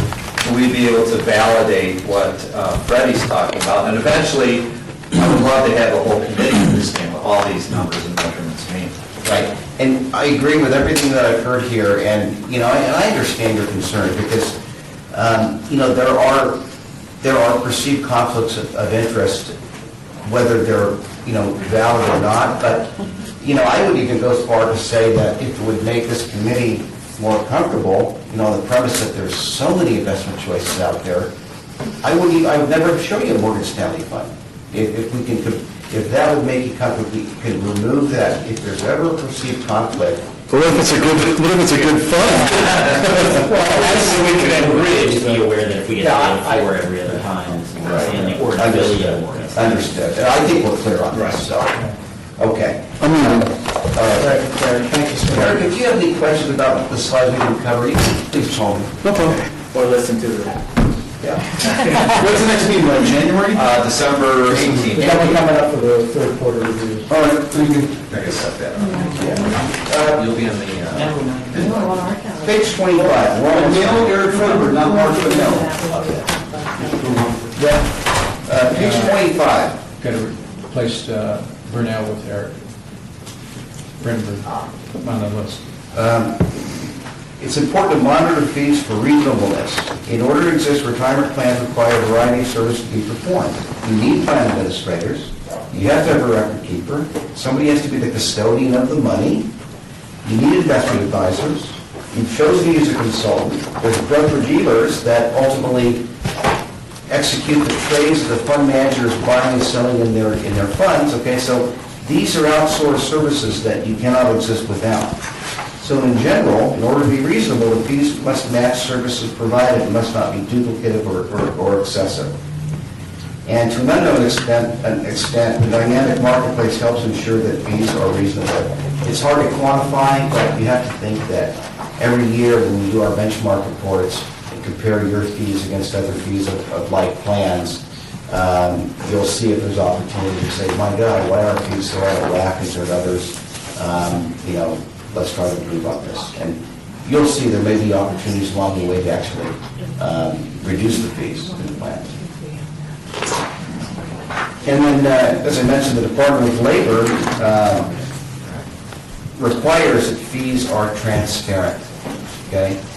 I will get very detailed reports, Dan will as well, investment management fees of all the funds. And within that investment management fee, broken out how much is reimbursed to the record keeper, okay? Nobody's doing anything bad here. Everybody has to make money and run profitable, and that's how it works. So I'll get detailed reports of that. The fee to Morgan Stanley is highly transparent, spelled out in the institutional service agreement. So you won't have a problem there. And so anyway, so the fiduciary has an ongoing duty to monitor fees to ensure they remain reasonable and provide plan participants with sufficient information about fees to enable them to make informed decisions. And that comes down to participant educational concepts and the record keepers, whatever they're charging, they have to be good plan partners and they have to feel confident that their fees are reasonable and competitive in the marketplace. Then we get down to the annual fiduciary checklist, okay? To make sure that you're on track with your fiduciary governance, investment oversight and management process, the provider fees and service reviews, regulatory compliance updates, document and manage your records, participant communications, again, for fees, a fund change, like we talked about, would be a required communication. And then these will all be reviewed in the committee meetings to keep the committee up to date on what's required. And so we've covered a lot today, and this is only the beginning. I want you to feel good that we have the necessary tools and the infrastructure is in place to keep you on track. As I mentioned before, this is not an event. You know, it's a process, and it never ends. It's just a virtuous circle. Quarter after quarter, it goes round and round, and as I said, as fiduciaries, you can become good fiduciaries. Most of you by doing, and that's what I'm going to help you with. Fiduciary education is never over, certainly isn't for me. So we're all evolving. And with that, the fiduciary training meeting in its content is over. Now, Mark, I want to... Yeah, let me just start with the our agenda here. Dan, did we establish the next meeting? Yes. Is there established date? Well, no, because Okay. Beverly's going to have to, It's on council day. yeah. Okay, So we can't do that. So with respect to that, I mean, I guess not a surprise, because based on the policy, the committee policy sent out, our intention is to meet quarterly. This was sort of a kickoff to get the policy established and do the training. And so, Dan, I'll ask you, as soon as you get that worked out with Beverly, send out a notice for everybody, and you might want to obviously ping us to make sure we're all, we got enough available. Do we need to go over the annual fiduciary calendar? Yeah, let me just take you through it briefly. This will be very brief. I'm sorry, I haven't got to the, I'm sorry, was that buried under number, is our, What's number 5? yeah, Yeah, I tell you, I can take about 5 minutes to go through the attachments, and then we can spend the last 20 on the investment policy. Okay, let's do that. How's that? Okay. Under tab 4, these are some things I want to include to give you an idea of some of the planning that we'll be doing in January. To give you an idea, so the first thing in orange is the investment oversight and monitoring. You shouldn't review the investment policy statement every year, once a year, to update it. And I'll talk about some updates. And I really want to talk about the investment policy statement when it comes to, I guess, suppose you're going to vote on approving or not approving it, but I also want to address Rusty's concerns. But then they're each, 4 times a year, we're going to be reviewing the investments and having the committee meetings. So in February, we'll be reviewing the 4th quarter that ended in the previous December. May, we'll be reviewing the 1st quarter that ended in March. August, the 2nd quarter review, and then December, although our date is in flux, we'll be reviewing the 3rd quarter. So this is going to go calendar year. Calendar year. And it's subject to changing and updating, and I'll work with Dan on that. And then every year, presumably in December, I can do the annual, fee analysis and benchmarking. Second attachment is the fiduciary goals. And this is something that, can change, but it's broken out into different, when we going to set the fiduciary calendar up every year, these are some of the things, the items that we can identify as what we want to try to accomplish throughout the coming calendar year. I don't know where you went to that. second the matter. Yeah. And so, what I want to emphasize, folks, is that, there's a lot to do. And Rome was not built in a day. And it's one thing to be a committee that oversees approximately $190 million in plan assets. And it's even 3 times that when you consider you have 3 service providers. So really, in terms of execution, it's almost like having 3 plans, okay? But I would tell you that, I've looked at the data, and there's a lot we can do. Think of this, we're going to be reviewing the 3rd quarter in December, and I think there's a lot of opportunities to, at least what I've seen, to improve some of the returns of the investments we'll identify.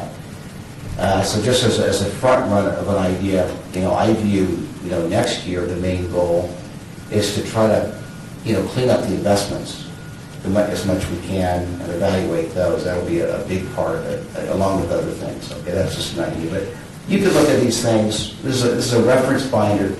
We still have, till the end of this year, coming in January, we have to until we set the actual goals for the calendar. But these are some of the items that you can consider. Then there's the checklist.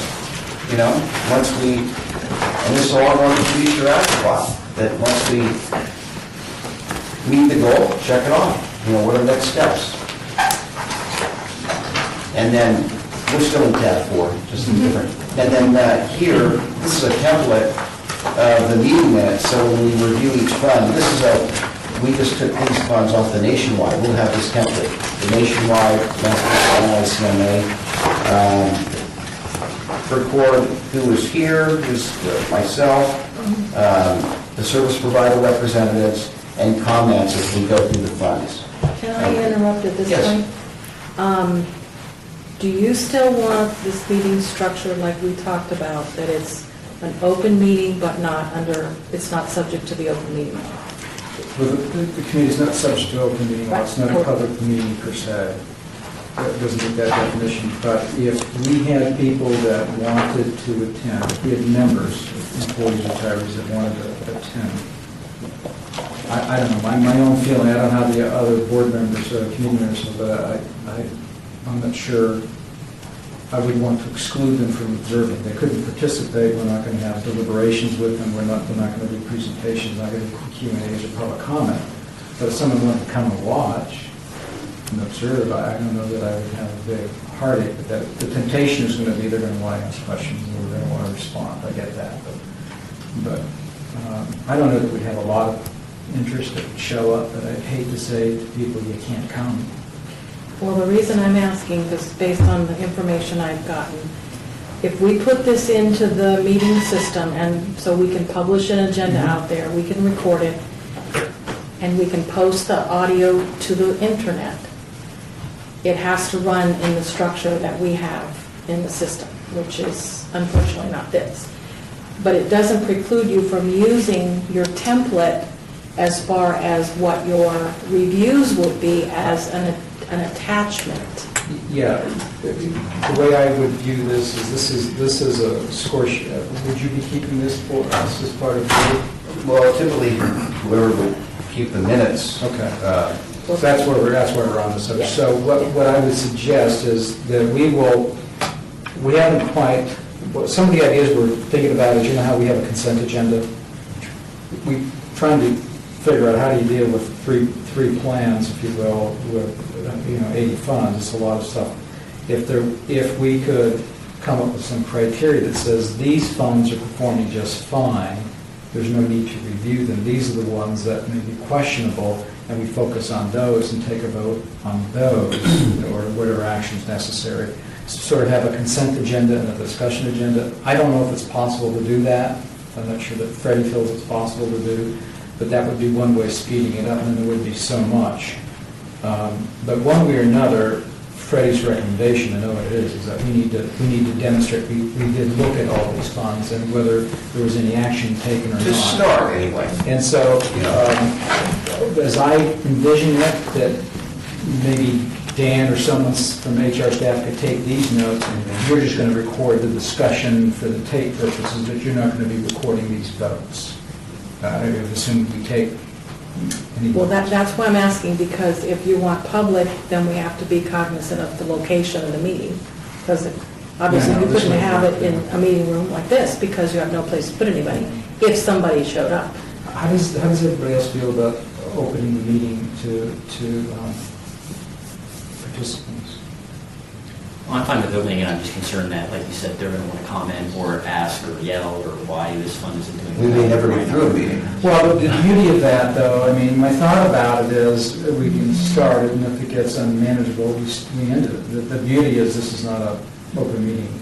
It's not a public meeting under the And I had asked law. Val So when- if it gets disruptive, we just stop doing it. And I had asked Val when Mark brought this up to me, is if we went in that direction, what could we put on the agenda when it went out that would inform everyone that this is not subject to the open meeting law. However, it's open to the public, citizens, employees. He said we can put a disclaimer on there that there is no public participation, there's no questions, we can put it right on the agenda. Again, people are not always going to pay a lot of attention.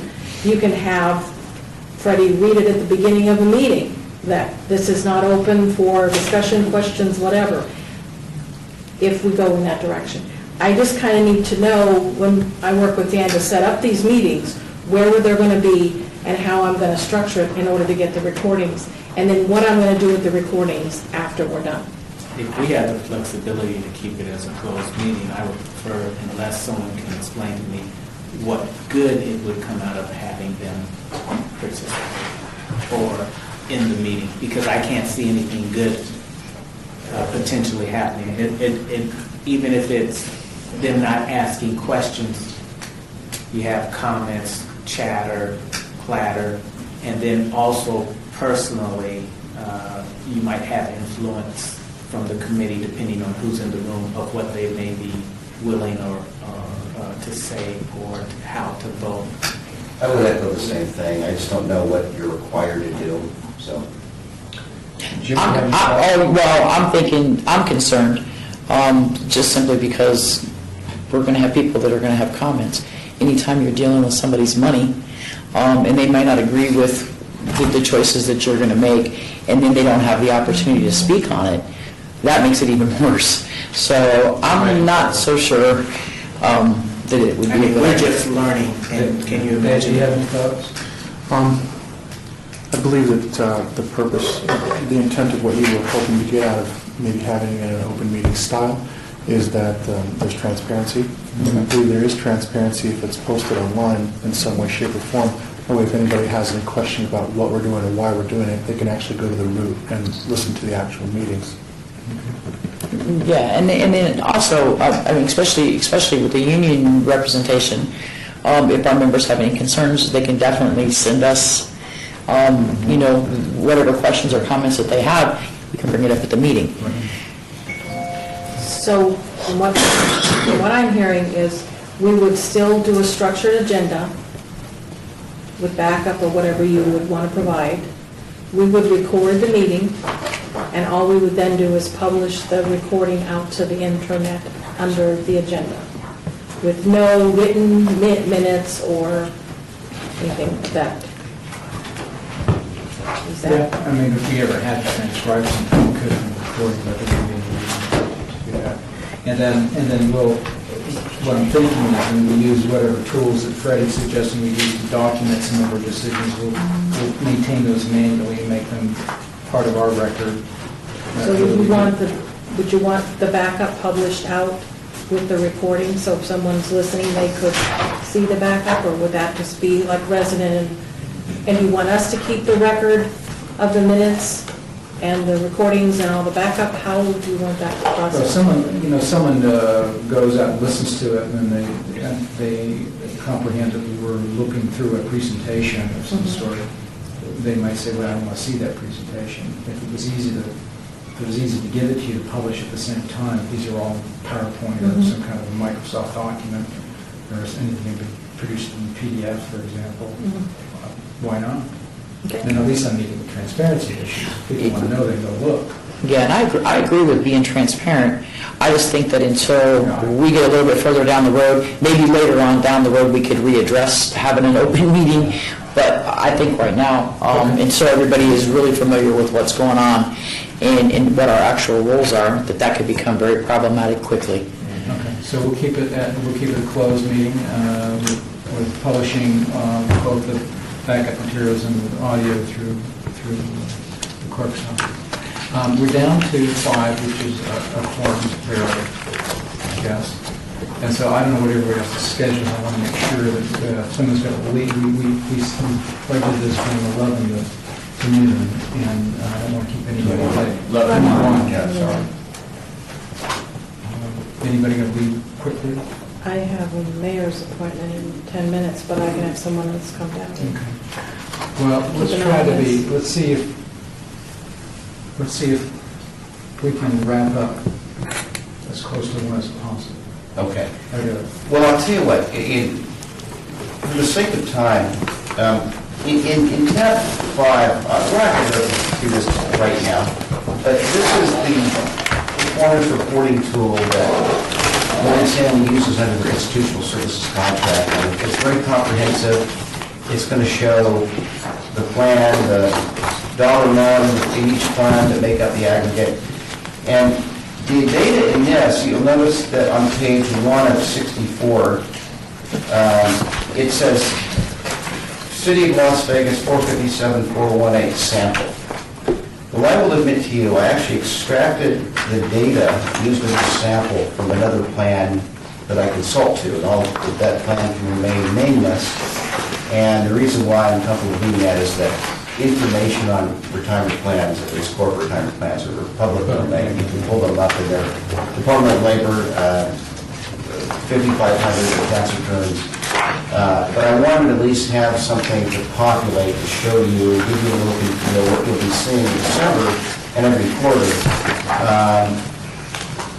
So I'll leave it at that, but suffice to say, this plan has 14 investments in one plan. It's tight, it's efficient.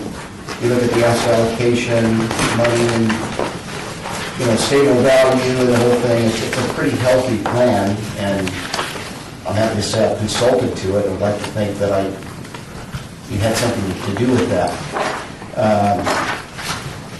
On tab 6, again, I won't go through this page by page, but you can go through this and see that this was an actual sample manager search that I conducted for the city. This is only through June 2nd quarter, so it's not updated in the third quarter.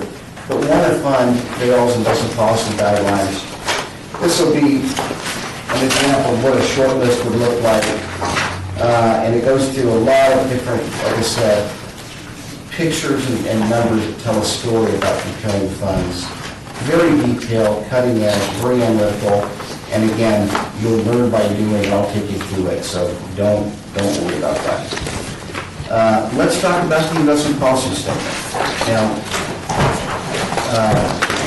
and Mark, jump in as you will, but presumably this committee was going to vote to approve or not approve the investment policy statement, and hopefully everybody's had a chance to look at it. But all the elements in the Fiduciary training that talk about what an investment policy does and why is it important is all, I'm sure it's all reflected in this.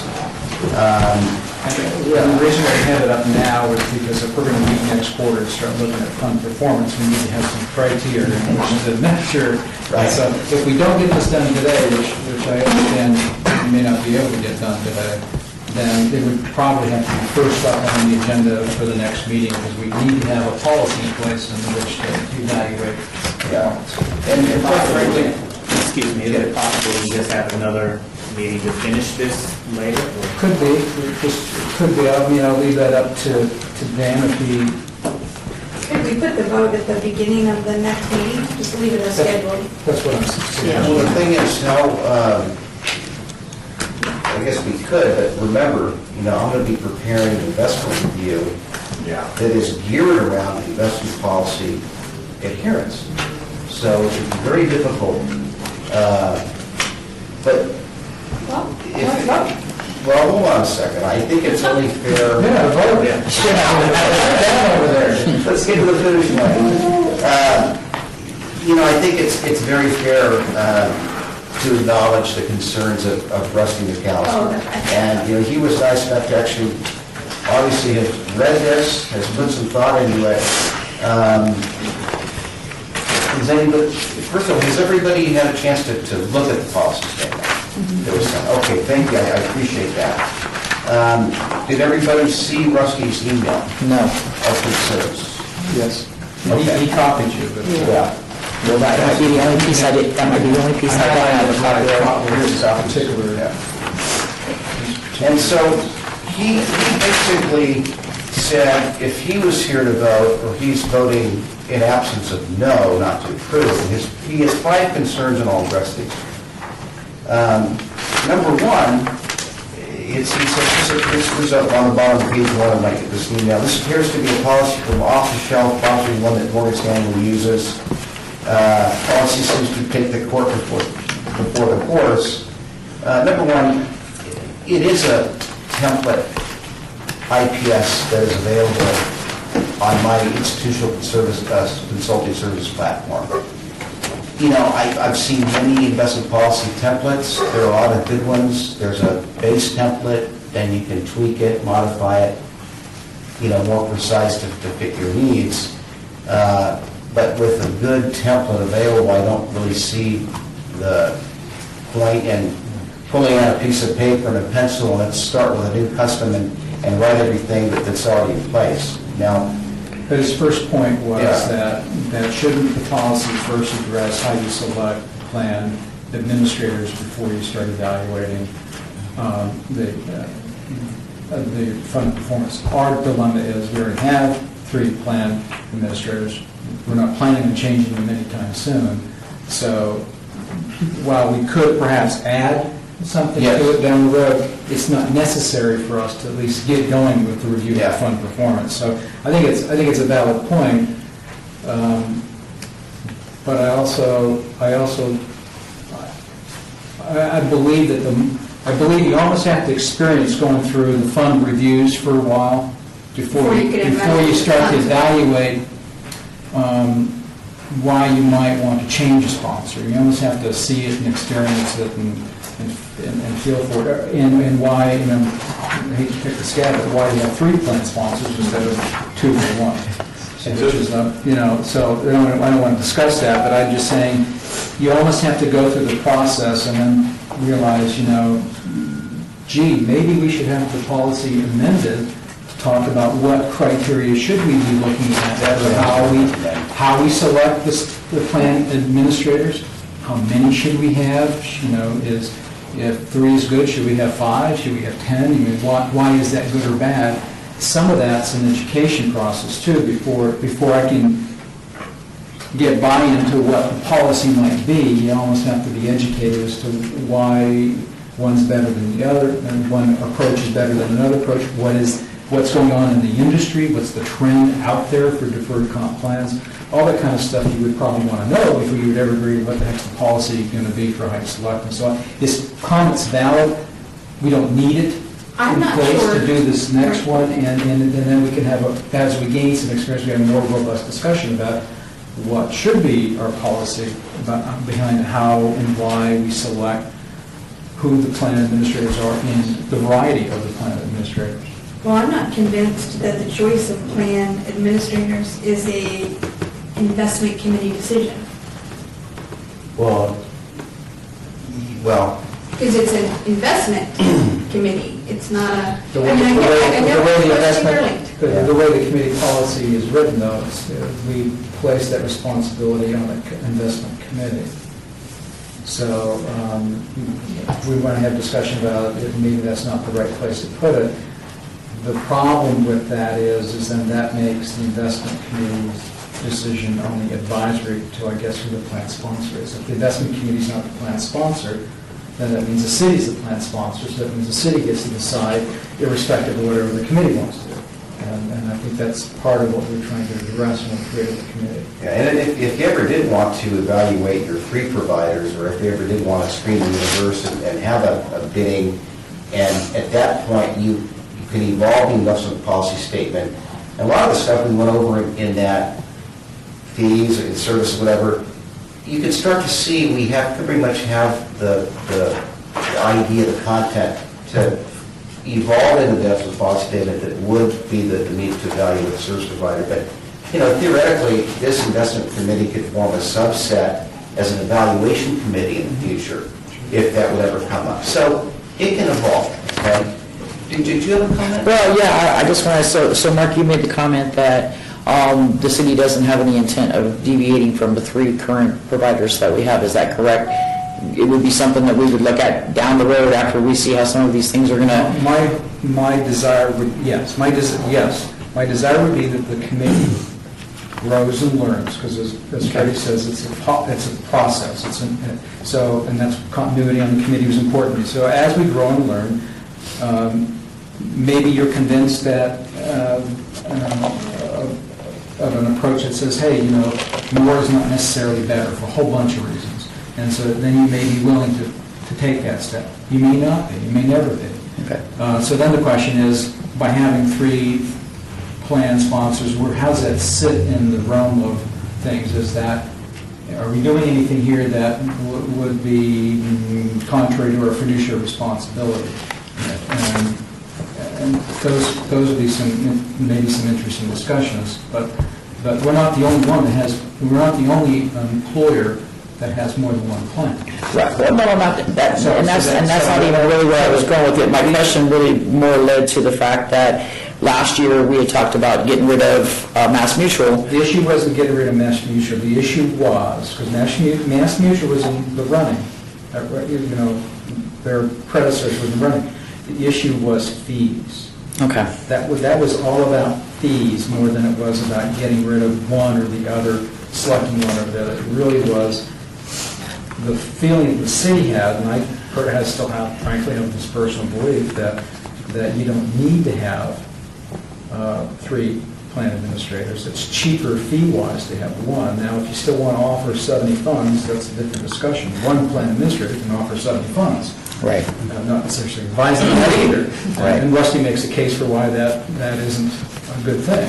So, but it's hard to get anybody there if you don't kind of work through the process. And so I still think that if we just stay the course, work through the process, things will naturally come up and you'll ask a question, why are we doing this? Or why are we doing that? Why do we have this? Why don't we, you know, and again, some of the fees issues, you know, the marketplace sets the fees, and sometimes you don't know what those fees are until you do things competitively. So Right. we compete contracts, because we feel not necessarily we want to change it out, but we feel we want to get a better price. Right. No, and I agree with that process. So those are all things, but we don't need to be in this policy today, and as Freddie indicated, this is a living document, we can change it anytime we want. If we don't address the selection of the plan administrators in this policy, we certainly can add that to it, but right now, you'd have to take Freddie's word on what is the good criteria for selecting a plan administrator, without ever having gone through the process of working with them, and maybe that's not a good thing. You know, a couple of points. Freddie, you may have forgotten, but with this policy, you and I discussed what was going into it, and you took your model and added some of that stuff, so it wasn't done in a vacuum.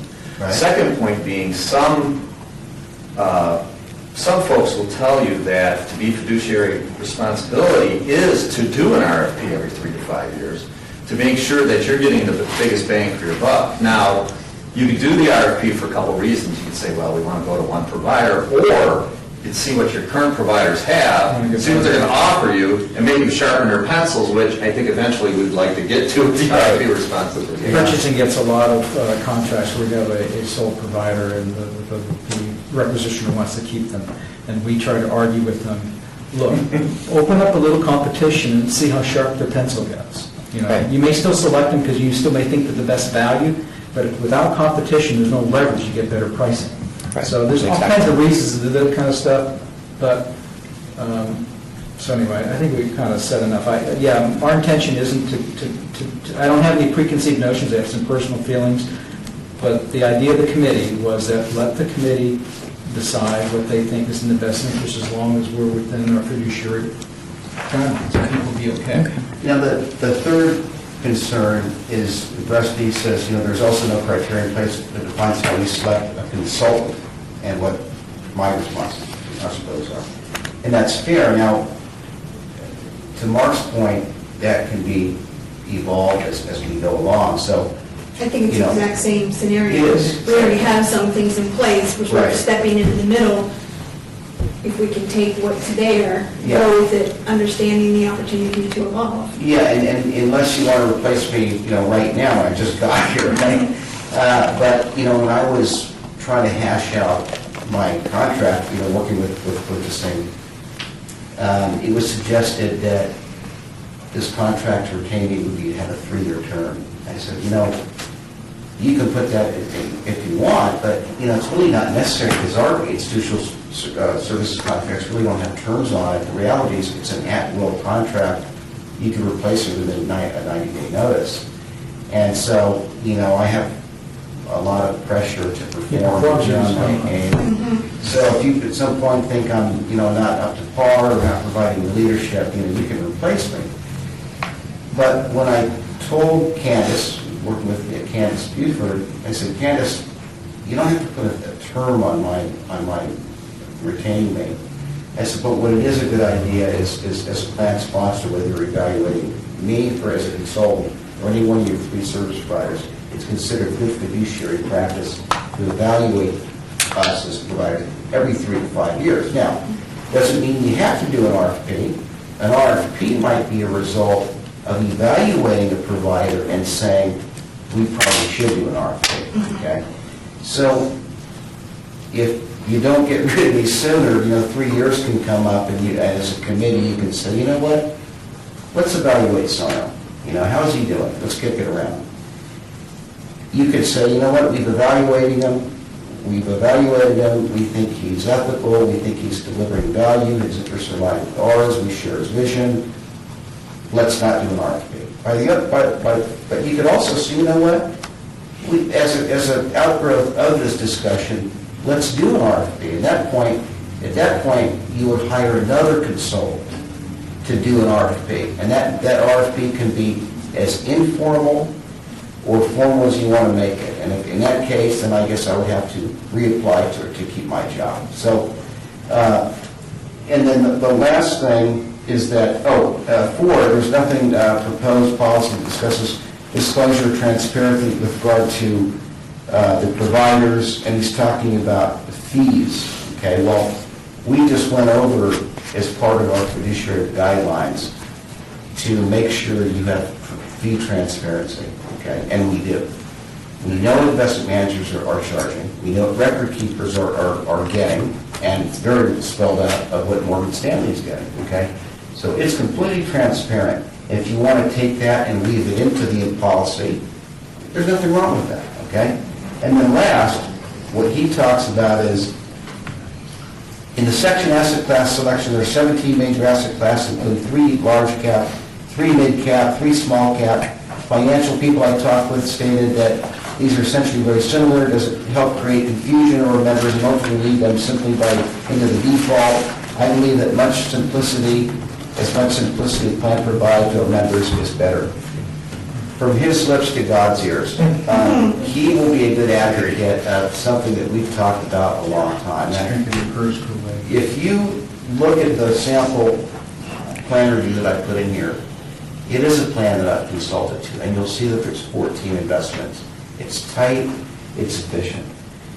And when you consider that you've got 3 providers and 81 funds in aggregate, and you saw me come in here with a suitcase of 12 binders, okay, so 12 people are going to be in this room with 3 providers, that's 36 binders. So as fiduciaries, it's one thing to aspire to perform at a very high level and carry out your fiduciary duties. It's another thing to have something that you can execute on at a high level of precision.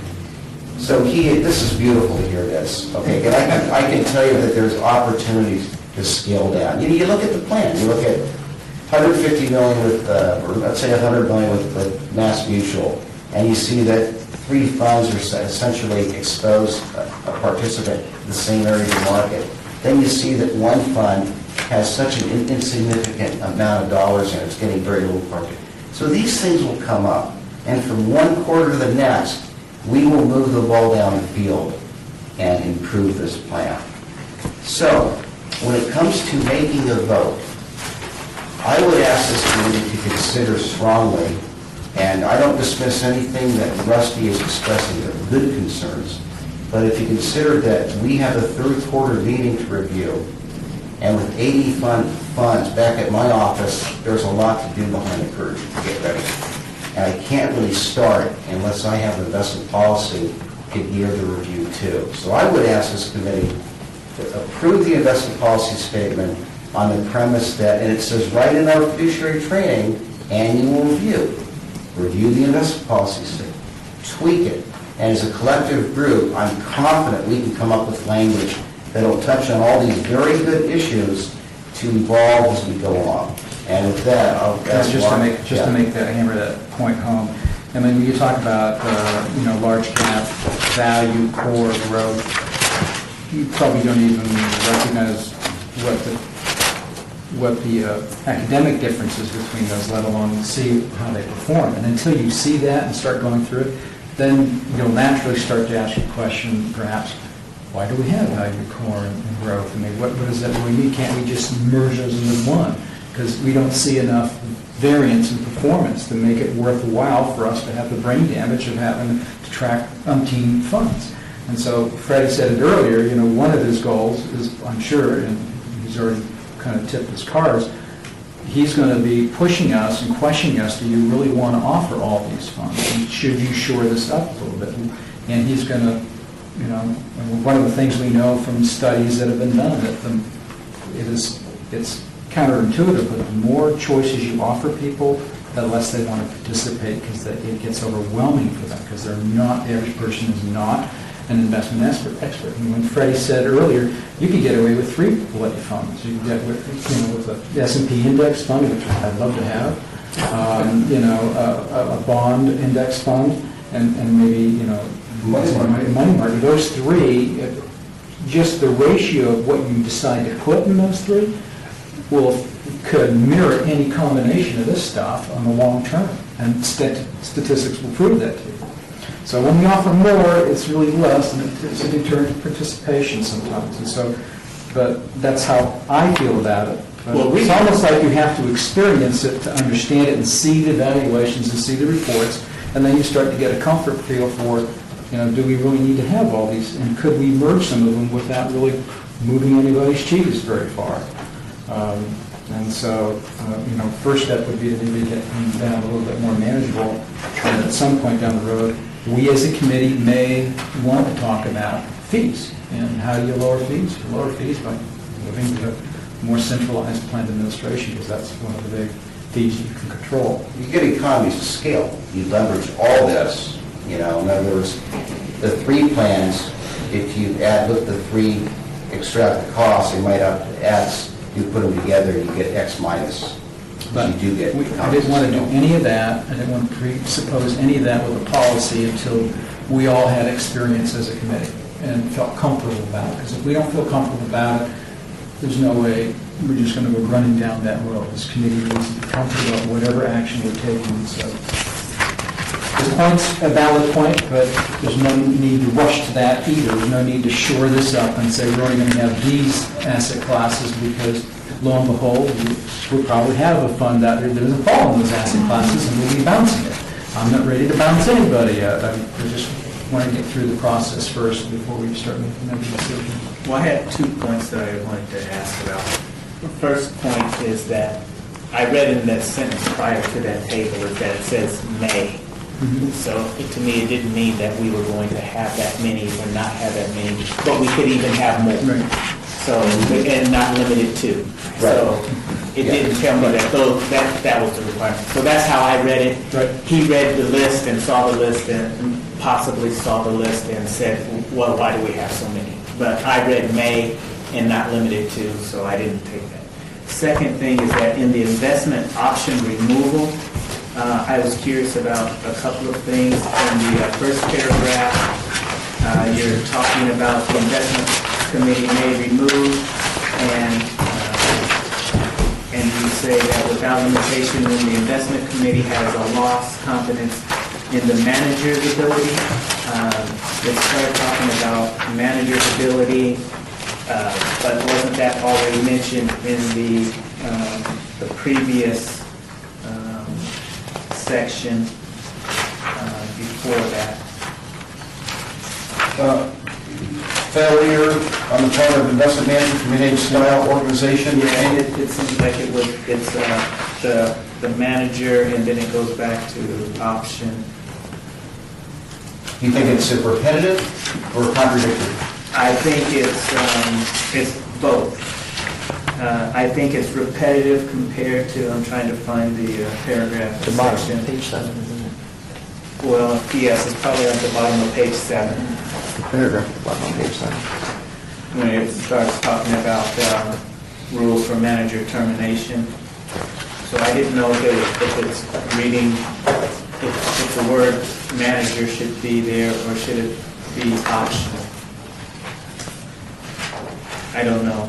Well, I'll tell you, that's a good find, and I would say that if that's something we need to look at, and maybe that's an amendment that is out in the short time horizon, then the committee can look at it and make it. But the point I would like to emphasize is that, at least right now, it's hard, if you can't start the race, you can never get out of the gate unless you at least prove. I'm not trying to prevent us No, from no, going no, out the gate, but yeah. I am just, if, again, I'm in purchasing and contracts, and I see a clause and it seems weird, I Right. question it, sorry. Fair. However, and if people are going to vote on this, I understand now this is not something that we can't change even tomorrow if we wanted to, because it's a living document. But now I wanted to at least point it out that I saw those things, and I'm not sure if that's clear. It says there are no hard and fast rules for manager termination, but we weren't talking about manager termination. That's in the second section after the bullet point, second paragraph after the bullet points. I thought manager termination Well, should have been discussed earlier. Yeah. On page 7. When we talk about manager termination, isn't that the equivalent of the fund? Yeah, it's replacing the fund. Okay. So we're not talking about The investment ICMA. manager. We're not talking. Yeah, No, we don't have and the individual fund manager. Yeah, if we're reviewing the ABC Large Growth Fund, and we decide it needs to be changed, ABC Large Growth Fund has a manager. They're managing the fund for. and that's synonymous with the fund itself. Okay. Yeah, to me, and anytime you see the investment manager, I'm thinking of a fund, thinking in terms of it has an investment manager or committee or whatever, however it's governed, but when we talk about terminating an investment manager, we're talking about getting rid of the fund, getting out of that fund Okay. that they manage, not the ICMA, not the I understand. administrator. Yeah. I'm not Freddie, but we're talking about that guy and gal or committee that's responsible for that fund's performance. Wouldn't it be easier to just put fund instead of manager? Yes. Yeah, well, I thought it should have been, the word should have been option, since that's what we were talking about. Right. Fund or option. Yeah, I agree. But I understand now what the definition. And then you'll notice at the back, it has a list of all the funds. This is taken off, there's 3 appendix of this. There's Appendix A, which covers the funds compared to the next ICMA, B, which is Mass Mutual, and C, nationwide. So anytime a fund is replaced, or, terminated, replaced, at least on an annual basis, when we update the IPS to make the changes to reflect that.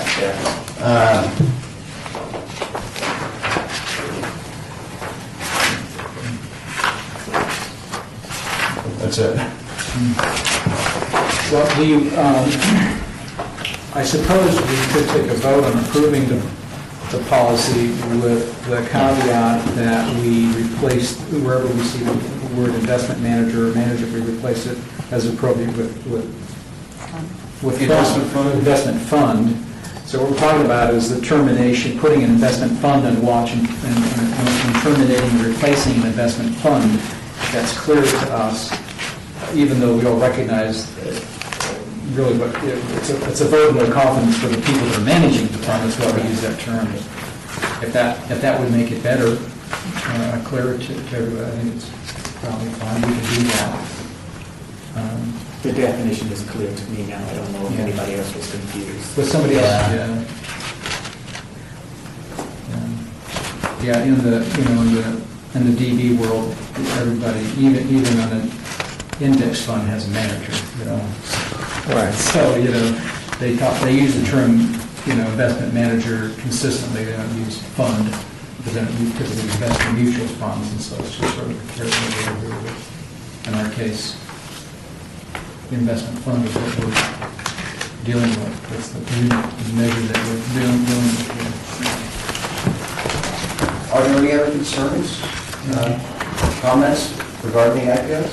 Well, I guess my question would be, do you believe that you can't go back and prepare what we need to have for December's meeting if this is not approved today?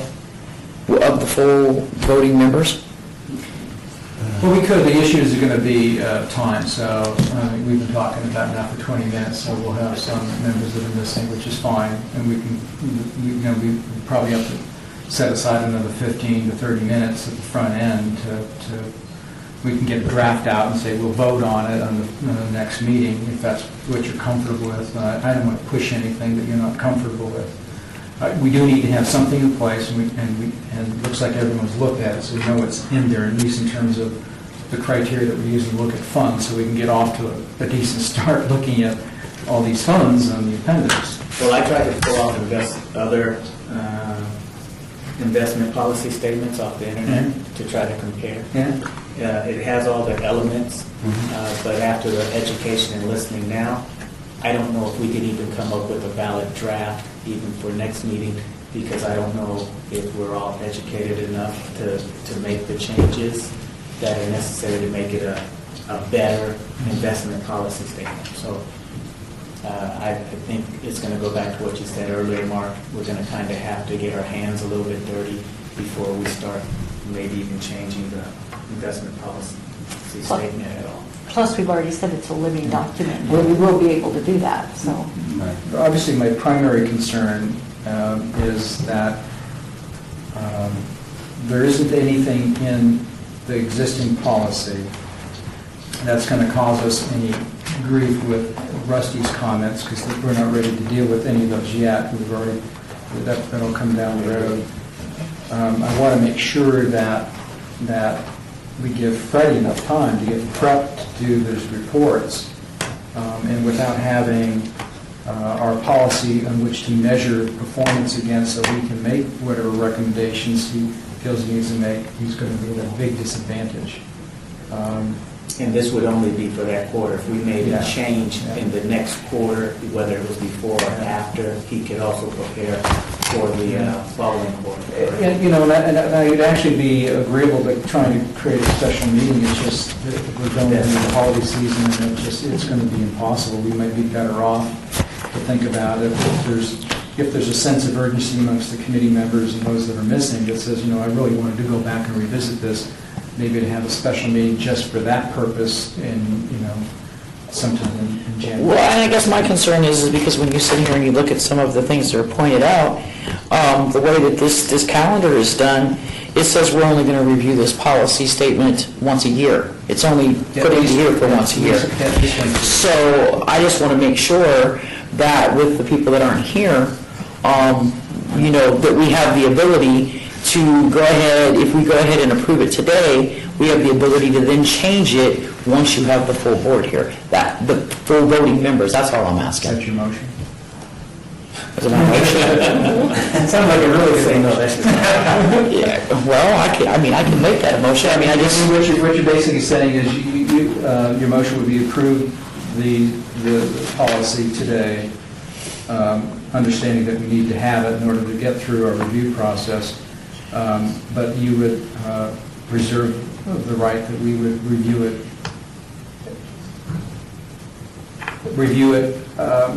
if need be again before the next evaluation. Something like that is correct. So if the other members, I second. the other members say, hey, we're still uncomfortable with this, we want to go back and review it. You already we can do seconded. Yep, all right. And one other point is, the calendar shows four meetings once a quarter. However, based on circumstances in the market or circumstances with the plan, we may have more meetings than that. So that's just showing you the flexibility of that calendar. Right, no, I mean, I'm just concerned because we had several people that had to get up and leave the room that are voting members. And so basically, you know, I just want to cover the fact that if, you know, we're going to vote on this today, Absolutely. that we have the ability to go back and readdress this and address any concerns that the people that had to leave due to prior commitments were able to do that. That's my concern. Gotcha. I'm going to pick this out. Julie? Yes. You know, what I would envision is to address Rusty's concerns as we evolve the investment policy. First of all, we can do a word check and, you know, theoretically replace investment manager with fund. That's easy. But I can basically, you know, I can work with, I mean, it's a lot of a lot of cast to herd, you know, to get together for, at some point it gets kind of unmanageable, you know. But I can work with Dan, I can work with Mark, I can even meet with Rusty and address his concerns and extract fiduciary training bullet points and, you know, review my very service agreement that I'm retained under that talks about the scope of services and also the services I provide that can, you know, work itself into a couple, you know, paragraphs in the IPS to satisfy, you know, Rusty's concern. We can come up with a set of criteria. These are very good points he makes. Of which, what is the criteria to evaluate ICMA? Okay, and you know, we did an RFP and we had a very comprehensive list of evaluation criteria. We've got all the stuff. We have all the stuff to do this. Right. So it's a good vision. We can absolutely get this done. Right, no, and I mean, I'm comfortable with that. I just wanted to make sure that we have the ability, and then I might want to make one more suggestion is that when we're going to vote on things, maybe we do it when we have everybody here before everybody has to run out the door. That would be my other suggestion. My- Yeah, my experience is that you're just not going to be able to control that. Right. We're going to, as long as we have a quorum, and we've got business to do, we're going to vote, and the people Right. can't be here, they can't. Trying to be mindful of time, because I know we're 30 minutes over, and that's part of the problem. Right. When people are leaving before the scheduled completion date, we got to... Right, no, I understand how that functions, I mean. All right, so all in favor of the motion, say aye. Aye. Any opposed? Nay. All right. So we have a quorum, so the motion still passes. 4-1. Yeah, okay. And if need be, revisit at the next meeting, and we can, maybe in the meantime, Freddie can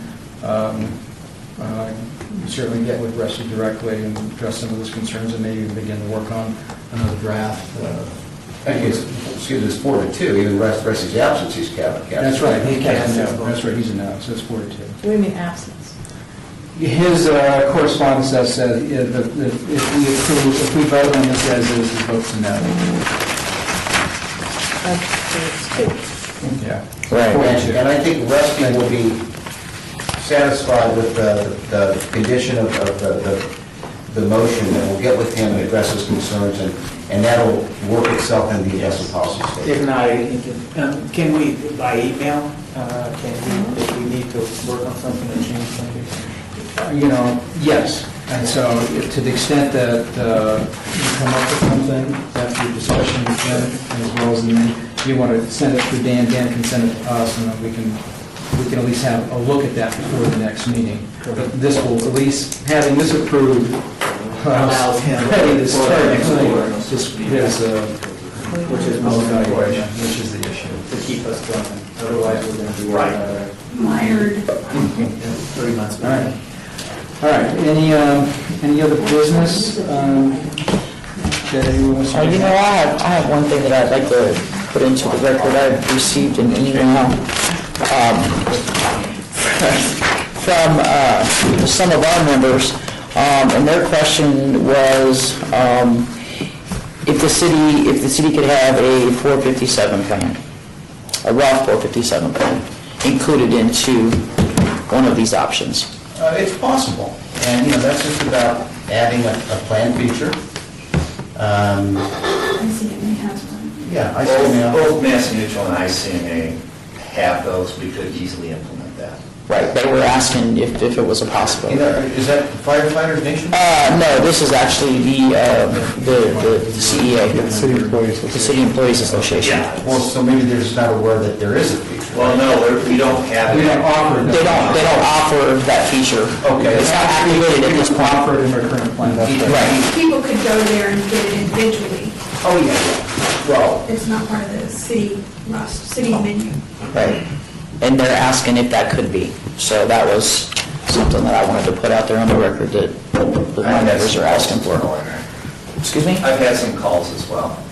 So, maybe at some point down the road, that would be an item that we would, obviously, as we talk about the fund lineups, part of that discussion is going to be, you offer a brokerage account, you offer, a Roth, what do you really offer? Right. And then we have to think about whether we want to offer those or not.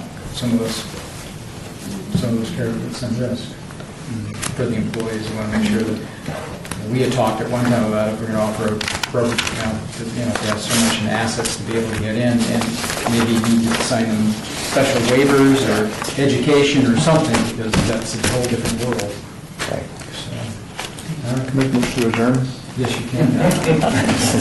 I'm sorry, it's supposed to be someplace really soon. I'm already half Well, an hour. I'm sorry. Thank you very